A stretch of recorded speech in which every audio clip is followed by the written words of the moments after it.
Cerita ini dimulai di ruang operasi yang gelap, di mana dua ahli bedah yang mencurigakan sedang melakukan percobaan pada dua orang yang terluka. Mereka menyuntikkan cairan hijau aneh ke kedua subjek uji tersebut. Tak lama kemudian, subjek uji pria mulai menderita, darah mengucur keluar dari setiap lubang. Akhirnya, apapun yang disuntikkan oleh para ahli bedah ke orang malang itu terlalu berat untuk ditangani, dan kedua subjek uji itu disinyalir mati di tempat. Salah seorang ahli bedah akhirnya memutuskan untuk menghentikan penelitian mereka, menyadari bahwa setelah telah mengorbankan begitu banyak orang, yang menunggu mereka hanyalah kegagalan demi kegagalan. Dia tahu dari awal bahwa penelitian ini tidak memiliki masa depan yang nyata. Sebelum pergi, dia dengan tegas menyatakan bahwa dia tak akan lagi terlibat. Dr. Sin sepertinya satu-satunya orang yang tidak percaya bahwa upaya mereka sia-sia. Baginya, orang-orang yang mereka gunakan untuk pengujian selalu ditakdirkan untuk mati dalam 1 atau 2 hari. Jadi tidak masalah jika mereka akhirnya mati sehari lebih cepat, karena mereka telah berkontribusi untuk kebaikan umat manusia. Sin lalu memerintahkan bawahannya untuk meninggalkan ruang operasi. Dia berencana untuk merawat jenazah sendiri. Si junior tidak berkata apa-apa dan pergi dengan diam. Sementara itu, Sin masih yakin bahwa penelitian ini akan berhasil suatu hari nanti. Dia yakin satu-satunya hal yang menghambatnya adalah kurangnya subjek uji yang tepat. Dia tahu tanpa ragu bahwa subjek yang tepat untuk eksperimen ini masih ada di luar sana.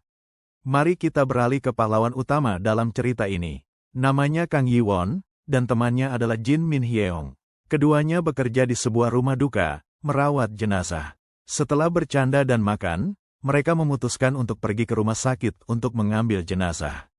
Begitu mereka tiba di rumah sakit, Yi-won menunjukkan kartu bisnisnya ke petugas di meja dan memperkenalkan dirinya sebagai Kang Yi-won dari layanan pemakaman Hanwol. Dia menerima panggilan tentang pasien yang meninggal pagi itu. Temannya, Hyeong, juga bergabung setelah sejenak pergi ke toilet. Tak lama kemudian, mereka berada di ruang operasi. Jenazah yang mereka tuju ternyata adalah yang sama yang digunakan oleh para ahli bedah untuk eksperimen mereka. Hyeong mengonfirmasi bahwa korban-korban itu tampaknya adalah seorang ayah dan putrinya. Laporan menyebutkan bahwa mereka meninggal dalam kecelakaan mobil. Tapi ada satu hal yang tidak masuk akal bagi Yi-won. Sementara tubuh ayahnya rusak parah, tubuh gadis itu hampir tak berbekas. Selain luka di lengannya, tidak ada tanda-tanda operasi dilakukan. Temannya mengingatkannya bahwa mereka bukan ahli forensik, jadi sebaiknya berhenti khawatir tentang hal-hal yang sebenarnya tak perlu dan fokus pada mengambil kedua jasad tersebut. Yi-won memutuskan untuk melihat ke dalam mulut gadis itu. Saat dia sedang melakukannya, tiba-tiba ia memotong jari pada gigi yang rusak. Bagaimanapun, langkah berikutnya adalah memindahkan kedua jasad itu. Saat mereka mulai memindahkan tubuh ayah terlebih dahulu, Yi-won tiba-tiba menyadari bahwa luka di tangan gadis itu telah menghilang. Tentu saja, ini mengejutkannya seperti tak lain. Dia menunjukkan luka yang sembuh kepada temannya, tetapi sebelum mereka dapat mendiskusikannya lebih lanjut, Yi-won diserang oleh nyeri tajam yang membuatnya roboh. Temannya cemas dan bergegas mendukungnya. Sementara itu, kondisi Yi-won semakin memburuk. Tiba-tiba dia merasakan nyeri hebat yang membuatnya berteriak sekuat tenaga. Sepertinya ada infeksi masuk ke dalam aliran darahnya melalui sayatan gigi gadis itu. Jantungnya rasanya akan meledak, dan seluruh tubuhnya begitu panas. Rasanya seperti dia sedang terbakar hidup-hidup. Dia bisa merasakan bahwa dia akan mati jika rasa sakit ini terus berlanjut. Akhirnya, dia kehilangan kesadaran, meninggalkan temannya yang khawatir menangis seperti seorang anak. Sementara itu, gadis itu mulai bergerak-gerak dan menggeliat. Beberapa saat kemudian, Yi-won membuka matanya. Dia tidak tahu apa yang sedang terjadi. Dia melihat gadis yang sebelumnya sudah dinyatakan mati mengetuk-ngetuk kepala ke pintu. Tentu saja, Yi-won ketakutan melihat gadis mati itu berdiri. Sebagai gantinya yang mengerikan, dia melihat tubuh temannya yang remuk dan bersimbah darah di tanah. Yi-won merasa ngeri, panik melanda hati dan pikirannya. Entah mengapa, tangan Yi-won juga tertutup darah. Kemudian dia sadar ada gadis itu menatapnya, dan mereka saling terkunci pandang sejenak. Namun, gadis itu hanya berputar-putar dan melanjutkan gerakan kepala yang menyeramkan. Setelah menatap tubuh temannya yang sudah mati, Yi-won kembali melihat tangan-tangannya yang berlumuran darah. Aroma manis dari darah yang memenuhi ruangan terasa anehnya menggoda. Bau darah yang sangat kuat memenuhi hidungnya, menyebar di lidahnya. Pemandangan di depannya terasa seperti terbalik dan surreal. Tiba-tiba, Yiwon menyadari bahwa temannya yang seharusnya sudah mati.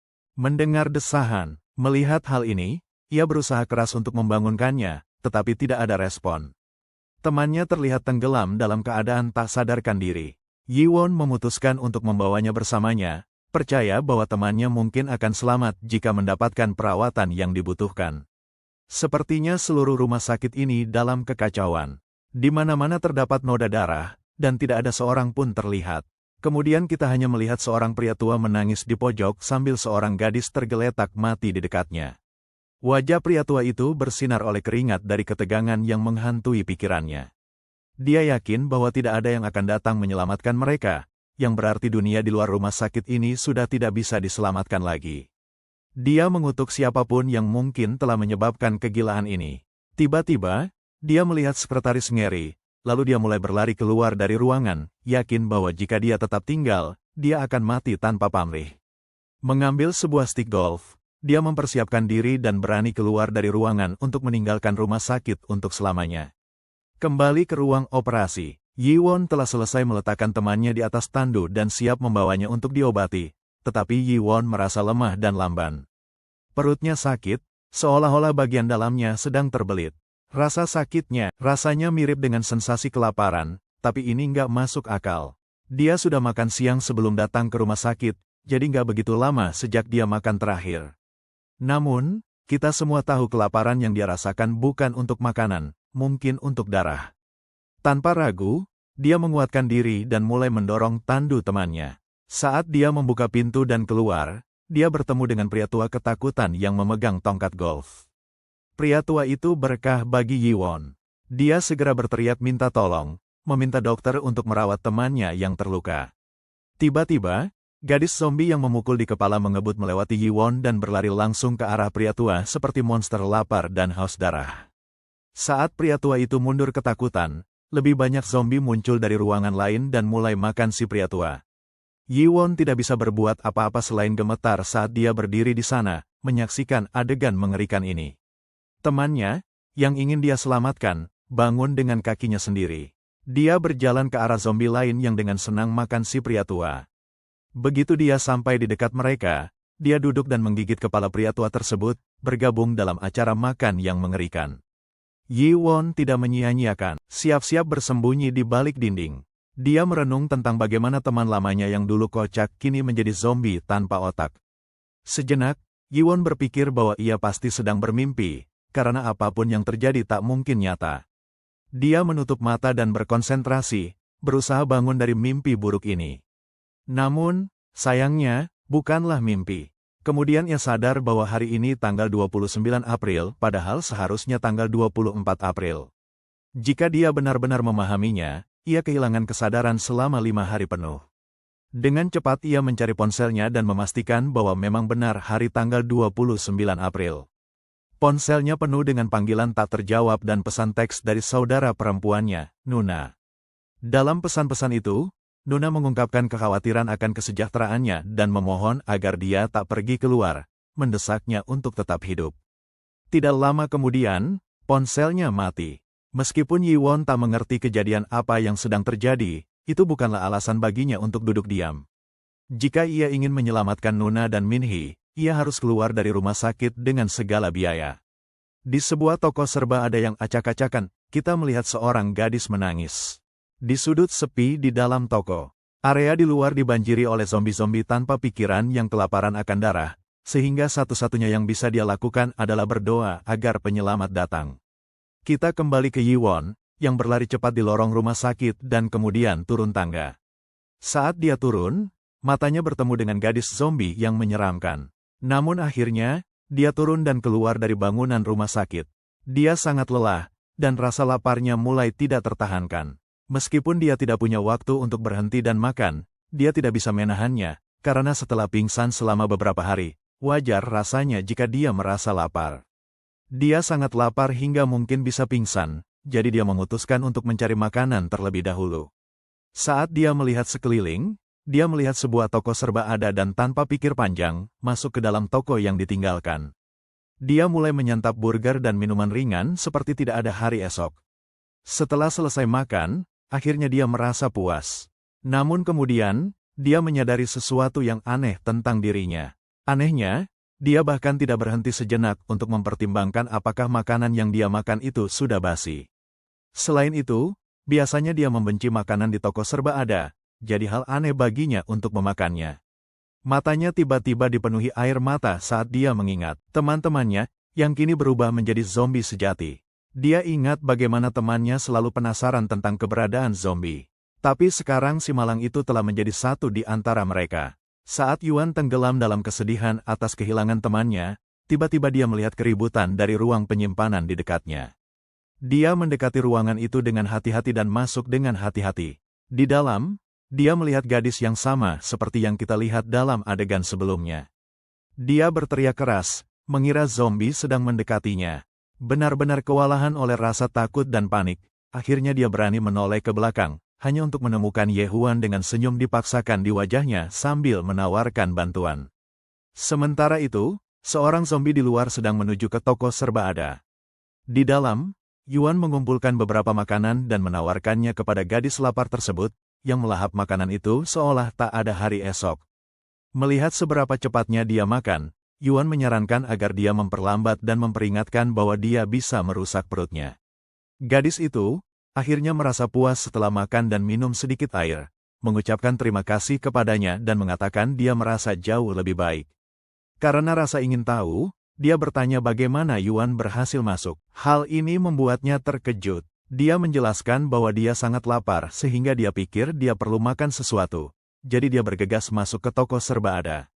Tentu saja, penjelasannya tidak terlalu meyakinkan, terutama mengingat bagaimana tempat di luar dipenuhi oleh para zombie tanpa pikiran. Tiba-tiba, Ye Huan bertanya apakah dia bisa menemukan sesuatu untuk mengisi daya ponselnya. Dia mengingatkannya tentang beberapa power bank di toko. Ye Huan memutuskan untuk mengambilnya dan melanjutkan perjalanannya. Tetapi gadis itu memohon kepadanya untuk tidak membuka pintu karena ada zombie di luar. Namun, Ye Huan meyakinkannya bahwa tidak ada zombie ketika dia masuk. Namun seperti dipanggil oleh takdir, seorang zombie muncul di luar begitu bocah kita membuka pintu. Dan begitu zombie melihat gadis manusia, ia langsung gila dan bergerak menuju gadis dengan keinginan yang kuat, berlari menuju gadis dengan kecepatan penuh. Namun, karena Ye Huan berdiri di antara mereka, dia mendorong monster itu menjauh. Dia tanpa sengaja mendorongnya begitu keras sehingga zombie terbang melalui udara seperti kantong sampah ringan dan tergelincir di lantai. Apa yang Ye Huan pikir sebagai dorongan sederhana ternyata menjadi serangan balik mematikan.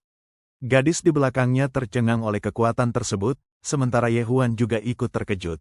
Bingung, tidak tahu dari mana asalnya kekuatan ini.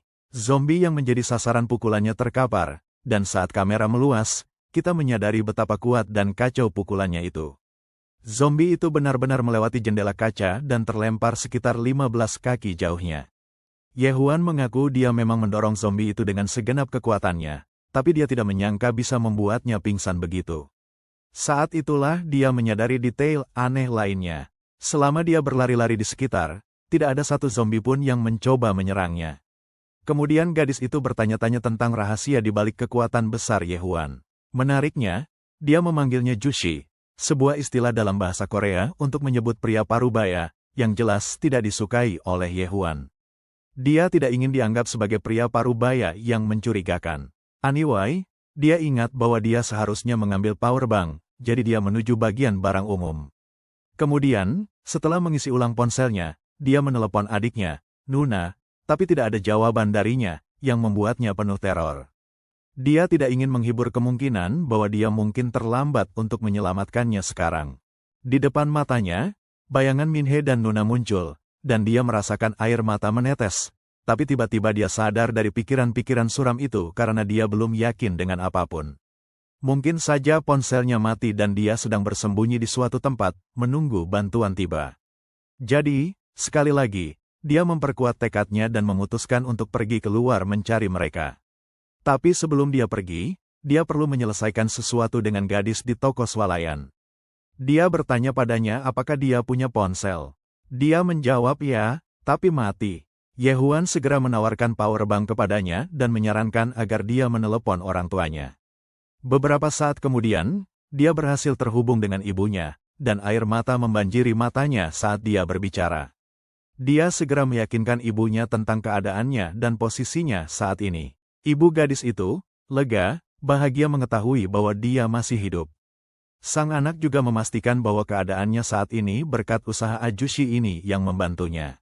Sekali lagi, Ye-Huan kesal karena dianggap sebagai pria parubaya yang mencurigakan. Karena dia baru berusia 28 tahun, rasanya tidak adil dipanggil seperti itu. Tiba-tiba, ibu gadis itu memperingatkannya agar tidak pulang ke rumah, dan dengan itu, ibunya mengakhiri percakapan. Si gadis tersebut masih menangis dan bersedih setelah panggilan tersebut. Ye-Huan melihat betapa putus asa dan tanpa harapan gadis itu, maka ia memutuskan untuk membantunya. Dia menyarankan agar gadis itu mengikutinya, dan dia akan membantunya pulang. Tiba-tiba, perhatian mereka tertarik oleh keributan di luar. Terlihat seperti semakin banyak zombie yang berkumpul di dalam toko. Melihat hal ini, gadis itu semakin ketakutan, menyadari bahwa mereka tak punya kesempatan untuk melarikan diri. Ye-Huan sadar bahwa mereka tak akan bisa keluar kecuali jika ia mengurus gangguan di luar. Dia menggeledah persediaan toko dan membuat senjata sementara untuk bertahan dan menyerang. Sebelum meninggalkan ruang penyimpanan tersebut, ia dengan tegas menyuruhnya untuk tidak membuka pintu dengan cara apapun, dan meyakinkannya bahwa dia akan segera kembali. Dengan begitu, ia pergi meninggalkan gadis itu yang memohon agar ia tidak pergi. Namun ia menutup pintu di depan wajahnya dan pergi menghadapi zombie di luar. Setelah mengalahkan ancaman tersebut, Ye-Huan kembali dan meyakinkan gadis itu bahwa segalanya sudah diurus.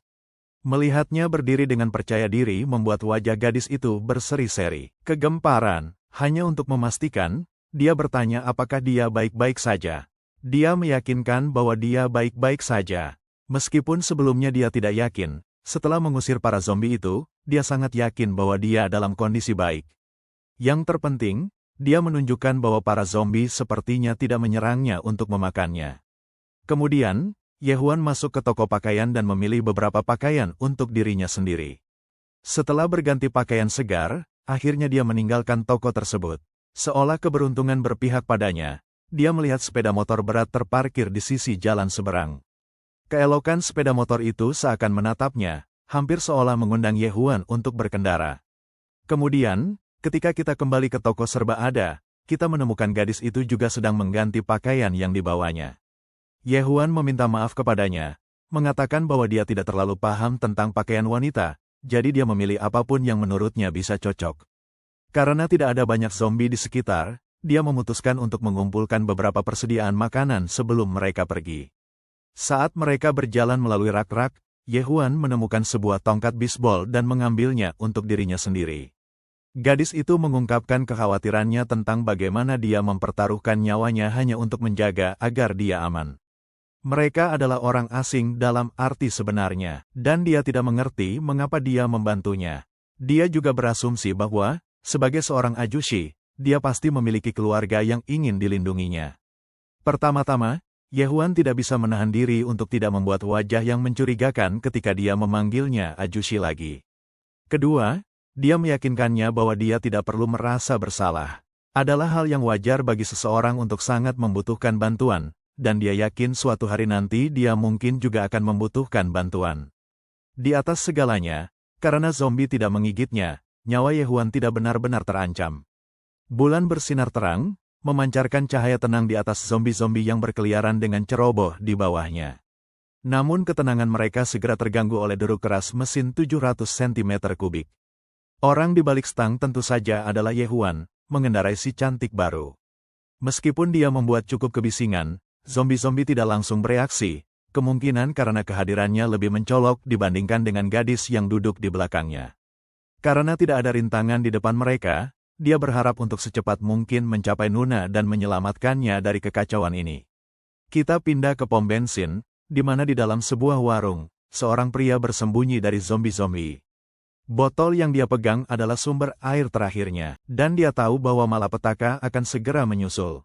Dia mengutuk nasib buruknya karena terjebak di warung ini, yang sudah benar-benar dirampok. Tiba-tiba, suara motor menarik perhatiannya. Hal ini membuatnya yakin bahwa ada orang yang masih selamat di wilayah itu. Yang lebih buruk adalah suara itu semakin mendekat. Akhirnya, suara berhenti tepat di luar warung di pom bensin. Melihat bagaimana pengendara sepeda motor itu dengan santainya berhenti di tengah area yang dipenuhi monster, pria di dalam warung mulai kehilangan akal sehatnya.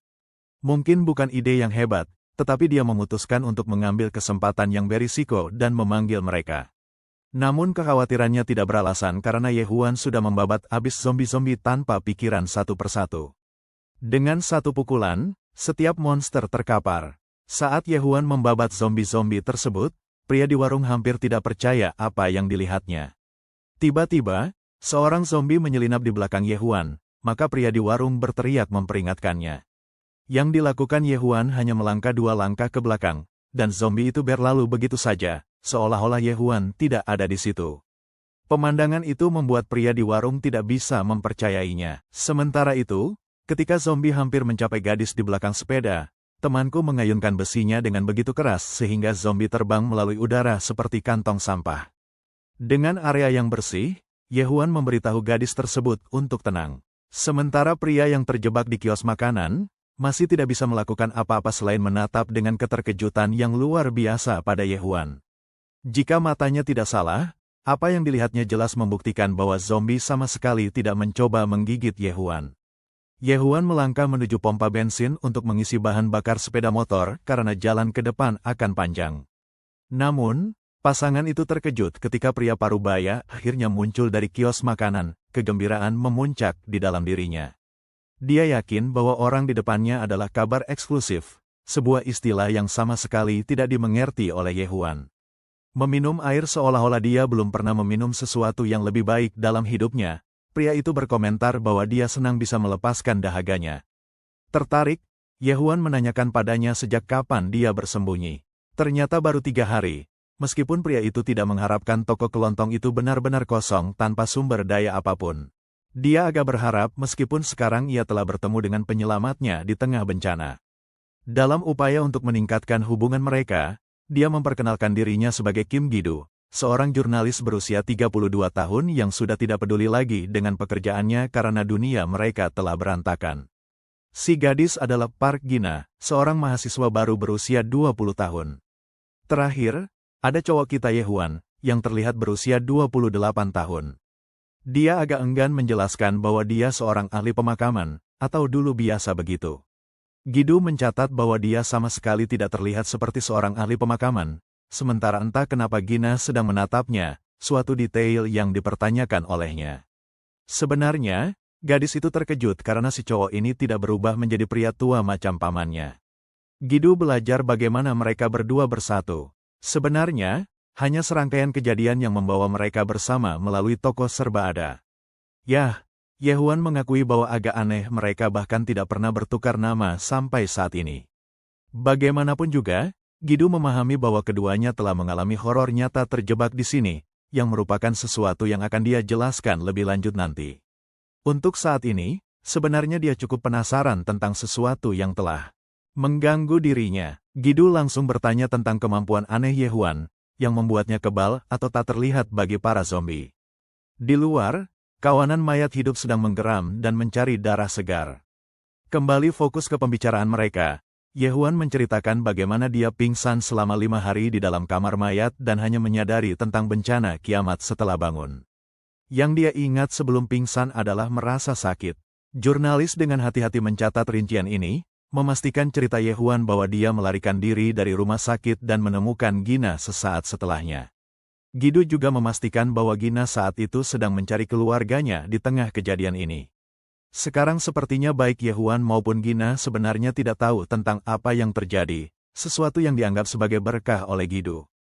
Ketakutan, Gina bertanya mengapa. Dia akhirnya menjelaskan bahwa seluruh planet ini berubah menjadi tempat zombie dalam waktu itu, sehingga mereka hanya bisa membayangkan yang terburuk. Untuk lebih detailnya, 2 hari pertama adalah benar-benar carnage. Orang-orang biasa dengan cepat berubah menjadi zombie pemakan daging, dan sebagian besar dari mereka mati. Tanpa sempat tahu apa yang terjadi di dunia. Yang benar-benar mengerikan adalah bahwa mereka diburu oleh orang terkasih, tanpa tahu apa yang telah merasuki teman dekat mereka. Dengan cara dia menggambarkan detailnya, Gina menangis dengan mata berisi air mata. Jurnalis meminta maaf karena terlalu grafis dalam detailnya dan menekankan bahwa keluarga Gina harus baik-baik saja karena konfirmasi panggilan itu. Dia meyakinkan Gina bahwa mereka akan bertemu lagi, suatu fakta yang Gina mengiyakan meskipun kata-katanya penuh dengan keraguan. Mau ikut campur dalam diskusi, Yuan penasaran tentang kisah jurnalis itu. Tentu saja, bahkan Gidu mengatakan bahwa menjadi seorang jurnalis sama sekali tidak berarti baginya saat ini. Sebenarnya, dia sedang bekerja pada kasus untuk menemukan penyebab dari apokalips ini, dan mengambil risiko itu membuatnya terdampar karena kehabisan bensin dan akhirnya terjebak. Tertarik untuk mengetahui kebenaran tentang apokalips zombie, Yuan menanyakan temuannya.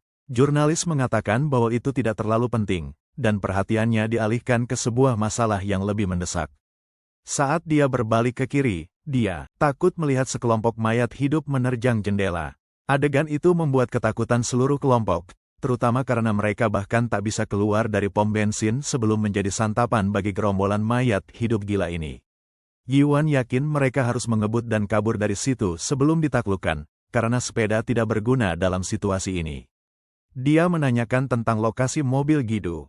Mobil itu terparkir di pinggir jalan hanya beberapa menit dari sini. Tentu saja, satu-satunya peluang mereka untuk sampai ke mobil adalah jika bisa melewati mayat hidup itu dulu. Bersenjatakan tongkat, Yuan memutuskan untuk menjadi pahlawan bagi mereka, menyatakan bahwa dia akan membersihkan jalan sementara mereka akan memblokir pintu bagiannya. Ide itu terlihat sangat nekat bagi jurnalis, terutama karena dia merasa Yuan akan mengorbankan nyawanya hanya untuk keluar dari situ. Yuan berjanji bahwa dia akan baik-baik saja, terutama karena dia tak perlu khawatir akan digigit mayat hidup. Berbalik menghadap Gina dengan senyuman lembut penuh ketenangan, dia berjanji akan membawa pulang seperti yang dia katakan. Setelah menghela napas, pemuda kita siap untuk pertarungan 1 lawan 50. Sebelum pergi, Gina dengan penuh keyakinan mengatakan kepadanya agar menyebutnya, kamu saja. Namanya tidak terungkap karena perbedaan usia mereka tidak terlalu jauh. Mendengar itu, anak lelaki kami tersenyum, mengucapkan namanya saat ia melanjutkan menghadapi ancaman. Bagian paling lucu adalah Gidu di sini bertingkah seperti orang ketiga di tengah pasangan yang sedang bermasalah. Ngomong-ngomong, makhluk-makhluk menjijikkan di luar sana tidak menyangka, tapi seorang manusia benar-benar dengan gaya superhero menghadapi mereka semua. Dengan tatapan tajam, Yuan menyatakan bahwa ia tidak akan membiarkan seorang pun dari mereka masuk. Para zombie berteriak ketika seorang manusia menghancurkan mereka dengan kekuatannya. Dia berbalik menghadapi seorang zombie yang melintas di dekatnya, dan saya tidak tahu apa Yuan memendam dendam terhadap cowok ini atau apa, tapi cowok itu benar-benar dipukul habis-habisan ke tembok. Dia mencatat sebuah pengamatan menarik di sini. Bukan hanya fakta bahwa para zombie gagal menyerangnya, tapi malah seakan-akan mereka sama sekali tidak mengenali keberadaannya. Sementara ia mencoba mencari tahu mengapa ini terjadi, Yuan tidak peduli untuk saat ini. Yang ia pikirkan hanya bertahan tegak pada tujuannya untuk menghentikan mereka masuk. Melihat adegan dari jendela, Gidu merasa sangat waspada. Dia tidak bisa percaya dengan apa yang dilihatnya. Dia membuat pengamatan yang sama seperti Yuan, tetapi kemudian ada peningkatan kekuatan menakutkan yang dia dapatkan tiba-tiba. Cara dia menghancurkan zombie dengan melayangkan mereka menghabiskan cukup banyak staminanya, menyebabkannya menjadi lapar. Meskipun baru saja makan, rasanya sama seperti tidak makan selama berhari-hari. Seperti yang terjadi sebelumnya, membuat tubuhnya lemah dan membutuhkan sumber daya. Memukul zombie ke sana kemari, Yuan menyimpulkan bahwa dia mungkin akan merasa jauh lebih baik setelah menyapu masa dan makan. Sementara itu, melihat Gina terkejut dengan teror yang tidak bisa dimengerti membuat Yuan jatuh berlutut. Ini membuat Gidu bingung dan khawatir karena pria ini pada dasarnya duduk tanpa nafas di antara gerombolan mayat hidup yang lewat. Dia tidak tahu apa yang terjadi sekarang, atau mengapa dia hanya bisa memikirkan Gina pada saat itu. Inilah poin puncak yang mengejutkan, Yuan sebenarnya tengah mengalami godaan berat untuk memakan manusia. Dia sama sekali tidak berbeda dengan zombie dalam hal itu, yang agak logis mengapa mereka tidak mengenali kehadirannya. Bagaimanapun, Gina sangat khawatir dan ingin membantunya, tetapi Gidu dengan bijak. Dia memberitahunya bahwa itu adalah tindakan gegabah. Sementara mereka sedang bertengkar, Yuan merebut posisinya kembali dan terus menebas gerombolan mayat hidup, memukul sebanyak mungkin dari mereka. Dia menyelesaikan serangannya dengan menghancurkan wajah zombie ke tanah. Sayangnya, setelah serangan marahnya berakhir, dia dibiarkan dalam keadaan yang terengah-engah dan ketakutan. Ini buruk, dan dia tahu itu, bahkan Gidu bisa merasakannya dari jauh. Sang protagonis yang bingung, terganggu, dan bergejolak mencoba meyakinkan dirinya sendiri di tengah kebingungannya, percaya bahwa dia berbeda dari para zombie. Dia manusia, bukan? Atau setidaknya itulah yang ingin dia percayai. Dengan mata bersinar penuh semangat merah, Yuan menyatakan bahwa dia takkan pernah terjerumus sedalam itu menjadi monster seperti mereka. Yah, untungnya godaannya lenyap setelah dia minum beberapa air. Yuan minum banyak air, tapi itu hanya masuk akal mengingat berapa banyak zombie yang dia hancurkan sendirian. Gina khawatir dia mungkin terluka, tapi sebenarnya, dia tidak mengalami kerusakan fisik dari pertarungan itu.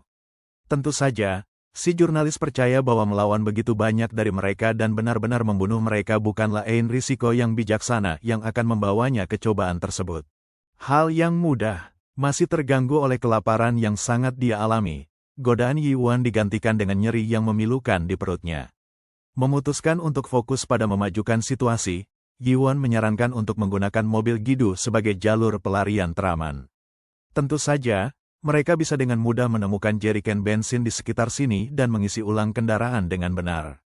Yuan menyarankan untuk bergerak bersama karena pergi sendiri berbahaya. Tanpa disangka, seorang pria tiba-tiba muncul dan berteriak minta pertolongan, membuat mereka panik. Untungnya, pria itu selamat dari serbuan zombie sebelumnya. Yuan melihat bahwa pria tersebut terlihat jujur, terbukti dari teriakannya meminta pertolongan. Namun, sahabatnya sebenarnya terluka parah dan dalam bahaya kematian. Namun, situasi ini agak sulit, karena tidak selalu bisa langsung percaya pada seseorang di tengah kiamat seperti ini. Yuan menghitung opsi yang tersedia, sementara Gidu menyarankan agar tetap waspada karena orang-orang ini masih bisa berbahaya. Gina menentang ide ini, percaya bahwa mereka harus tetap membantu orang lain yang membutuhkan. Dalam hal ini, Yuan setuju dengan pendekatan Gina, tidak peduli betapa naif, Gidu menyerah dan setuju melakukannya jika mereka setuju.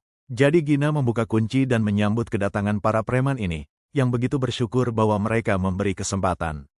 Tetapi tanpa mereka sadari, para cowok ini benar-benar sekelompok manusia sampah dan mereka berhasil masuk secara gratis. Gina memberi mereka air untuk menyegarkan diri dan bertanya tentang perkembangan situasi mereka. Tentu saja, Gidu langsung skeptis dan bertanya apakah teman mereka digigit zombie. Sebagai respons, si cowok gemuk panik dan menunjukkan tidak ada luka terlihat. Salah satu dari mereka percaya bahwa teman mereka seharusnya sudah berubah menjadi zombie kalau begitu adanya. Si Hirwan masih ragu dan bertanya tentang strategi mereka untuk bertahan hidup. Ternyata para cowok ini tidak memiliki rencana apapun dan sebenarnya mencoba mencari bantuan untuk teman mereka. Gidu bertahan pada pendiriannya, tetapi sikapnya membuat Gina meledak emosi. Dia pikir Gidu seharusnya fokus membantu para cowok ini ketika mereka dalam bahaya, terutama karena hanya berkat pertimbangan Yuan mereka masih hidup. Si cowok yang berkeringat seperti tanpa ampun berterima kasih atas kemurahan hati mereka. Gidu mengakui bahwa mungkin dia terlalu tegas dalam pendekatannya, sementara Yuan berbalik. Dia bertanya apakah mobilnya SUV. Ini berarti semua 5 orang bisa bepergian tanpa masalah. Tapi tentu saja, Yuan punya rencana berbeda karena dia ingin mencari sepeda motor sendiri. Hal ini karena dia ingin memimpin kelompok dengan mencari lokasi yang lebih aman terlebih dahulu. Ini strategi yang bijaksana karena mereka tidak bisa tinggal di satu tempat selamanya. Jurnalis setuju dengan ide tersebut dan mereka memutuskan untuk segera mengambil mobilnya. Gina berjanji akan menangani orang yang terluka saat mereka sibuk mengambil mobil. Gidu memberitahunya bahwa mereka akan kembali segera jadi dia tak perlu khawatir. Tentu saja, begitulah mereka pergi, tapi tanpa mereka ketahui, para bajingan itu sebenarnya merencanakan skema sejak awal. Adegan berpindah ke Yuan dan Gidu tiba di lokasi mobil. Mereka mengisi bahan bakar kendaraan, tapi dia penasaran mengapa jurnalis sangat menentang ketika bertemu 3 orang baru itu. Nah, dia menjelaskan bahwa firasatnya memberitahu untuk tidak percaya pada orang asing ini dan itu hanya karena kengerian yang dia alami dalam beberapa hari terakhir yang membuatnya waspada terhadap orang lain. Karena dia memiliki pandangan yang sangat skeptis terhadap orang, Yuan tertarik dan jadi, Wartawan itu langsung percaya pada mereka dari awal. Alasannya karena dia sudah hampir gila karena dehidrasi dan harus mencari cara untuk bertahan hidup. Yiwan juga penasaran kenapa dia menyebutnya sebagai scoop ketika mereka bertemu, yang artinya wartawan itu beruntung menemukan seorang cowok yang benar-benar kebal terhadap kiamat zombie. Sebagai respons, perut si cowok bersuara keras dengan bunyi gemeretak. Pria ini mungkin akan makan sebanyak Goku setelah segalanya berakhir. Dia terombang-ambing, tapi wajar saja kalau dia begitu lelah setelah bertarung melawan zombie. Gidu percaya mereka seharusnya mencari makan setelah mobil, tapi tiba-tiba terjadi sesuatu. Perasaan aneh muncul pada protagonis kita saat dia hanya berbalik, membeku di tempat. Dia mendengar sesuatu dan bukan zombie kali ini. Yiwan yakin bahwa dia bisa mendengar suara Gina. Dan sekarang kita kembali ke pompa bensin di mana seorang gadis sedang berteriak minta dilepaskan. Gina sudah ditawan oleh orang-orang kampungan ini yang mengancamnya dengan mengatakan bahwa dia hanya akan menarik perhatian zombie dengan keluhannya. Hal ini membuatnya membeku lebih lagi saat laras senjata diletakkan. Ditimpuknya kepalanya. Pencuri yang pura-pura sakit mulai memperlihatkan sifat aslinya. Senang sekali karena korbannya sudah masuk perangkapnya. Mereka tertipu dengan tipuan konyolnya dan dia tidak ingin lagi berpura-pura. Bersama gengnya, mereka berencana menembak Yiwan dan Gidu begitu keduanya kembali. Adapun wanita itu, akan dijadikan sandera sempurna bagi situasi mereka. Gina kesal dan menggigit jari bejat itu, membuat si badut menjerit seperti anak kecil. Si badut memukul wajahnya dan meneruskan pemukulan kejam dengan senjatanya. Meski dia pingsan, si badut masih merasakan rasa sakit yang menusuk. Bahkan temannya merasa lucu bahwa si pria ini malah digigit oleh manusia bukan zombie. Pokoknya, dia sudah tidak main-main lagi dan ingin temannya yang lebih gemuk tetap di luar untuk mengawasi. Si bejat ini hanya ingin mencari kesempatan merenggutnya ketika dia lemah di hadapan mereka. Dia berencana membawa wanita itu bersama setelah membunuh kedua temannya. Si bejat ini mulai membuka kancing celananya saat Yiwan datang, marah besar saat ia memukul kepala si pria itu dan membuatnya terpental. Seperti hantu, Yiwan muncul tiba-tiba. Melihat kondisi menyedihkan Gina, marah adalah satu-satunya hal yang terlintas dalam pikirannya. Gidu juga tiba, cemas sekali untuk kondisinya dan mencoba membantunya. Dia benar tidak percaya pada orang-orang aneh ini sejak awal. Yiwan meminta jurnalis untuk membawanya ke dalam mobil. Sementara itu, pria ini berniat meninggalkan sekelompok mayat sehingga ia akan tinggal di sini sebentar. Sang jurnalis membawanya ke mobil, senang bahwa ia tidak diserang oleh zombie dalam proses tersebut. Ia memalingkan wajahnya ke arah Gina, yang jelas terlihat terluka. Ini sama persis seperti apa yang ia duga dari pertemuan dengan para pria itu. Gidu berpikir ini adalah cara yang baik untuk mengajari pelajaran kepada Gina dan Yiwan, memperingatkan mereka untuk tidak langsung percaya kepada siapapun. Tetapi sekarang dia aman, karena bahkan Gidu tahu bahwa mereka memiliki pelindung yang sangat kuat. Berbicara tentang kelompok kita, mari fokus pada pertarungan itu. Pria ini memandang dengan tajam ke arah para badut ini, mereka telah melukai gadisnya. Dia tidak akan membiarkan hal ini terjadi begitu saja. Sebagai balasan, kedua orang itu keluar dengan senjata mereka masing-masing. Salah satunya memegang tongkat dan yang lainnya crowbar, menghina pria kita karena meremehkan kemampuannya. Yiwan tidak mengucapkan sepatah kata pun, dan tiba-tiba meletakkan tongkat logamnya, menciptakan kebingungan di antara mereka berdua. Awalnya mereka mengira ia mundur dari pertarungan, tapi si teman gemuk telah menyadari, dan memberitahu Gi-hun untuk tidak terburu-buru karena jelas ada yang tidak beres dengan pria itu.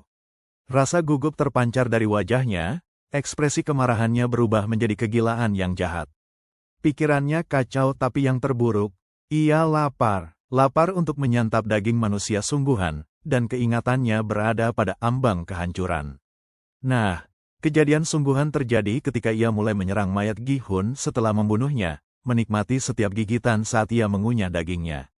Kemudian ia beralih ke yang lain, menghampiri si brengsek yang menyakiti Gina dan memanfaatkan kepercayaan mereka. Pria itu sungguh ketakutan melihat Yiwan berperilaku seperti sekarang. Kami mendapatkan tampilan yang sangat menakutkan dari pria tersebut hanya menatapnya seolah-olah ia siap menyantap makanan dari luar sana. Pria itu bergerak panik menghadapinya dengan senjata kecilnya sebagai respons. Tapi pada akhirnya, Yiwan membinasakannya dan menyantap dagingnya. Setelah itu, ia dengan cepat menghapus darahnya. Gidu mendengar suara tembakan dan melompat keluar dari mobil dengan takut. Namun dengan keterkejutan, hanya satu pria keluar dari gas tersebut. Stasiun tetap hidup, dan yang ada di sana adalah Yiwan. Khawatir, ia bertanya apakah anak kita baik-baik saja. Namun sebagai respons, ia bertanya tentang kondisi Gina, yang tampaknya tertidur dengan cukup baik. Menyenangkan baginya mendengar itu, tetapi Gidu bertanya-tanya mengapa ia mengganti pakaiannya. Yiwan memberikannya senjata yang ia ambil dari badut. Ini sangat bagus untuk dimiliki di tengah kiamat ini, jadi jurnalis itu senang. Juga, ia lebih dari bersedia untuk percaya pada intuisi Gidu mulai sekarang, menunjukkan bahwa ia beradaptasi dengan kesalahannya, tidak seperti sejumlah besar protagonis yang idealis dan naif. Khawatir, sang jurnalis bertanya apakah ia benar-benar baik-baik saja atau jika ada sesuatu yang terjadi. Berpura-pura normal, Yiwan melemparkan senyum padanya, menyembunyikan perasaan dan rasa sakitnya saat ia memeriksa sepeda motor. Akhirnya waktunya bagi mereka untuk segera keluar dari sini. Gidu tidak tahu apa yang terjadi di dalam, tetapi ia memilih untuk tidak terlalu memikirkan. Saatnya bagi kelompok untuk pergi, jadi mereka berangkat. Selama perjalanan mereka, Gina terbangun hanya untuk kaget menemukan dirinya berada di mobil dengan sang jurnalis. Dia tidak tahu apa yang terjadi, tetapi Gidu berjanji bahwa mereka menangani si manipulatif. Orang-orang bejat yang mencoba memanfaatkan mereka. Selain itu, Yiwan bertekad untuk tidak meninggalkan sisinya dan berencana untuk lebih melindunginya. Mendengar itu, Gina menangis, sambil memegang wajahnya yang terpenuh air mata. Hal ini membuat Gidu khawatir bahwa dia mungkin terluka di suatu tempat. Dia memikirkan mengapa orang-orang itu, orang-orang yang sama yang mereka coba bantu, memanfaatkan mereka. Mereka memiliki niat mulia, namun daripada mencari cara untuk bertahan hidup bersama, orang-orang itu justru menanamkan perasaan putus asa yang permanen dalam hatinya, menyebabkan masalah kepercayaan dengan siapapun yang akan dia temui selanjutnya. Ini tidak perasaan yang baik, dan Gidu mengerti, tapi dia memberinya kata-kata yang dia butuhkan. Di sisi lain, dia ingin dia benar-benar percaya pada Yiwan meskipun dia tidak percaya pada siapapun, karena dia sangat bersedia melindunginya tak peduli apapun yang terjadi. Biarkan saya berhenti sejenak dan membuat analisis tentang arti adegan saat Yiwan memberikan senjata jurnalis. Sebenarnya karena dia tidak percaya pada dirinya sendiri dan ingin Gidu mengendalikannya jika dia kehilangan kendali. Baiklah, kita kembali ke cerita. Yiwan dan kelompoknya membersihkan area di dalam sebuah gedung. Setelah semua musuh dilumpuhkan, pemuda kita ingin membawa teman-temannya untuk. Dia melihat ruangan tersebut, tetapi matanya langsung tertuju pada bingkai foto keluarga yang mesra. Hampir saja dia lupa bahwa zombie-zombie ini dulunya adalah manusia asli, dan ia meminta maaf karena telah membunuh ayahnya. Bagaimanapun, dia berhasil mengamankan 2 kamar untuk kelompoknya. Mereka tidak perlu khawatir lagi. Tapi dia bingung mengapa jurnalis itu ingin mereka menginap semalam, terutama karena mereka sudah memiliki kendaraan perjalanan sekarang. Hal ini karena Gidu menginginkan mereka istirahat dari semua kelelahan, karena bepergian di siang hari lebih aman. Hal ini juga sangat penting bagi Gina untuk mendapatkan istirahat yang cukup. Khawatir, Yiwan bertanya apakah dia akan baik-baik saja. Tampaknya kurang positif karena dia telah mengalami luka mental yang parah dari pengalaman ini, yang menghentikan kemampuannya untuk percaya pada siapapun lagi. Rasanya sia-sia, dan sungguh menyedihkan bagaimana beberapa pengalaman traumatis bisa merusak pandangan seseorang terhadap dunia untuk sisa hidup mereka. Namun jurnalis tersebut berargumen bahwa sangat penting bagi Yiwan untuk menjalankan peran dengan baik di sini.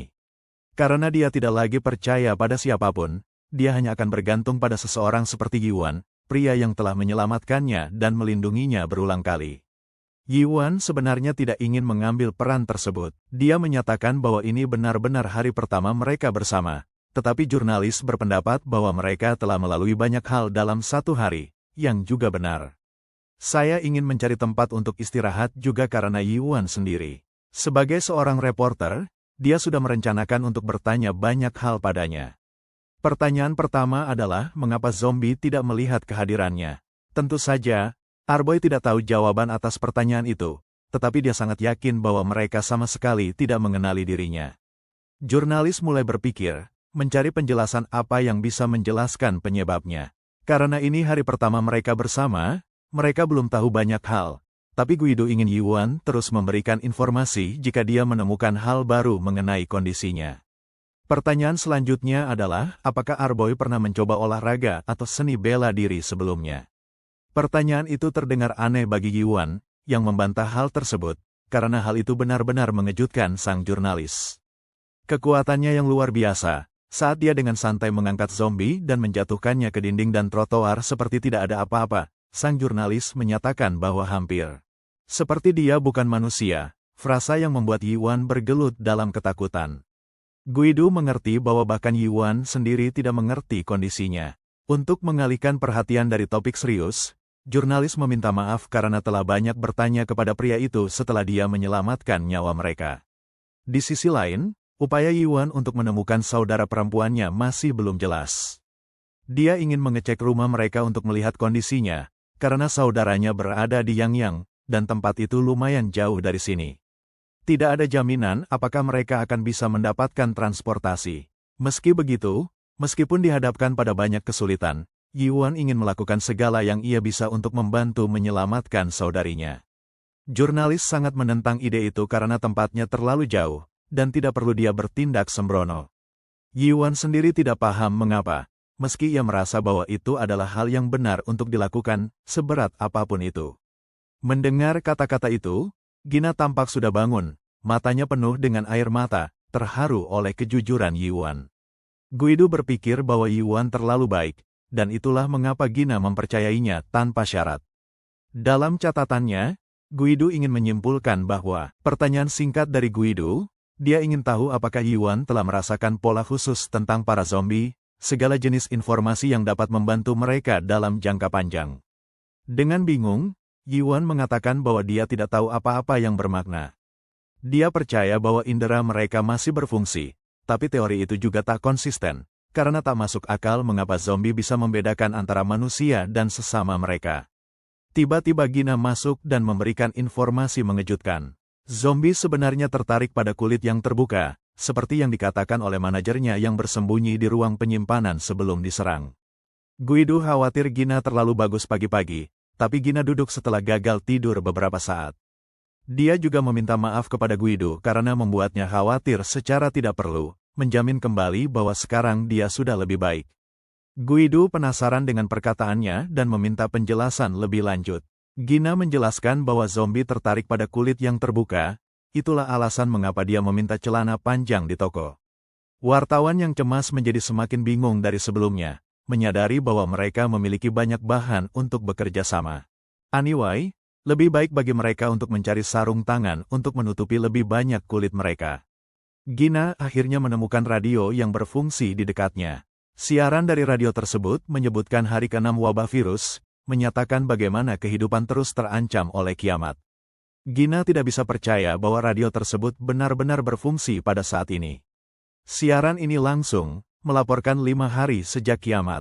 Yuan dan Guido kaget menemukan saluran radio masih berfungsi, yang berarti stasiunnya harus aman. Namun, Yuan percaya bahwa mereka mungkin terjebak di dalam stasiun. Sebaliknya, ini mungkin terlihat lebih seperti sinyal darurat daripada siaran sebenarnya. Nah, Gina tahu stasiunnya berdekatan, jadi Guido menyarankan agar mereka menyerahkan segala keputusan kepada Yuan, yang seharusnya membuat keputusan akhir. Lagi pula, dia satu-satunya di antara mereka yang mampu membimbing di dalam stasiun. Meski begitu, Yuan sangat yakin bahwa menemukan orang tua Gina lebih menjadi prioritas, dan dia siap untuk mempertimbangkan opsi mereka setelah itu. Melihat dia membela Gina berkali-kali, Gina merasa lega. Jurnalis tersebut baik-baik saja dengan hal tersebut. Di adegan berikutnya, kita melihat sebuah adegan mimpi di mana bocah itu berlari menjauh dari para zombie karena takut. Mereka lambat-lambat mendekatinya dan pada akhirnya, satu-satunya yang bisa dilakukannya hanyalah bersiap-siap menghadapi rasa sakit yang akan datang. Yuan tersadar dan melihat tubuh Jinman muncul di depan matanya. Tentu saja itu sangat mengejutkan karena seharusnya dia sudah mati.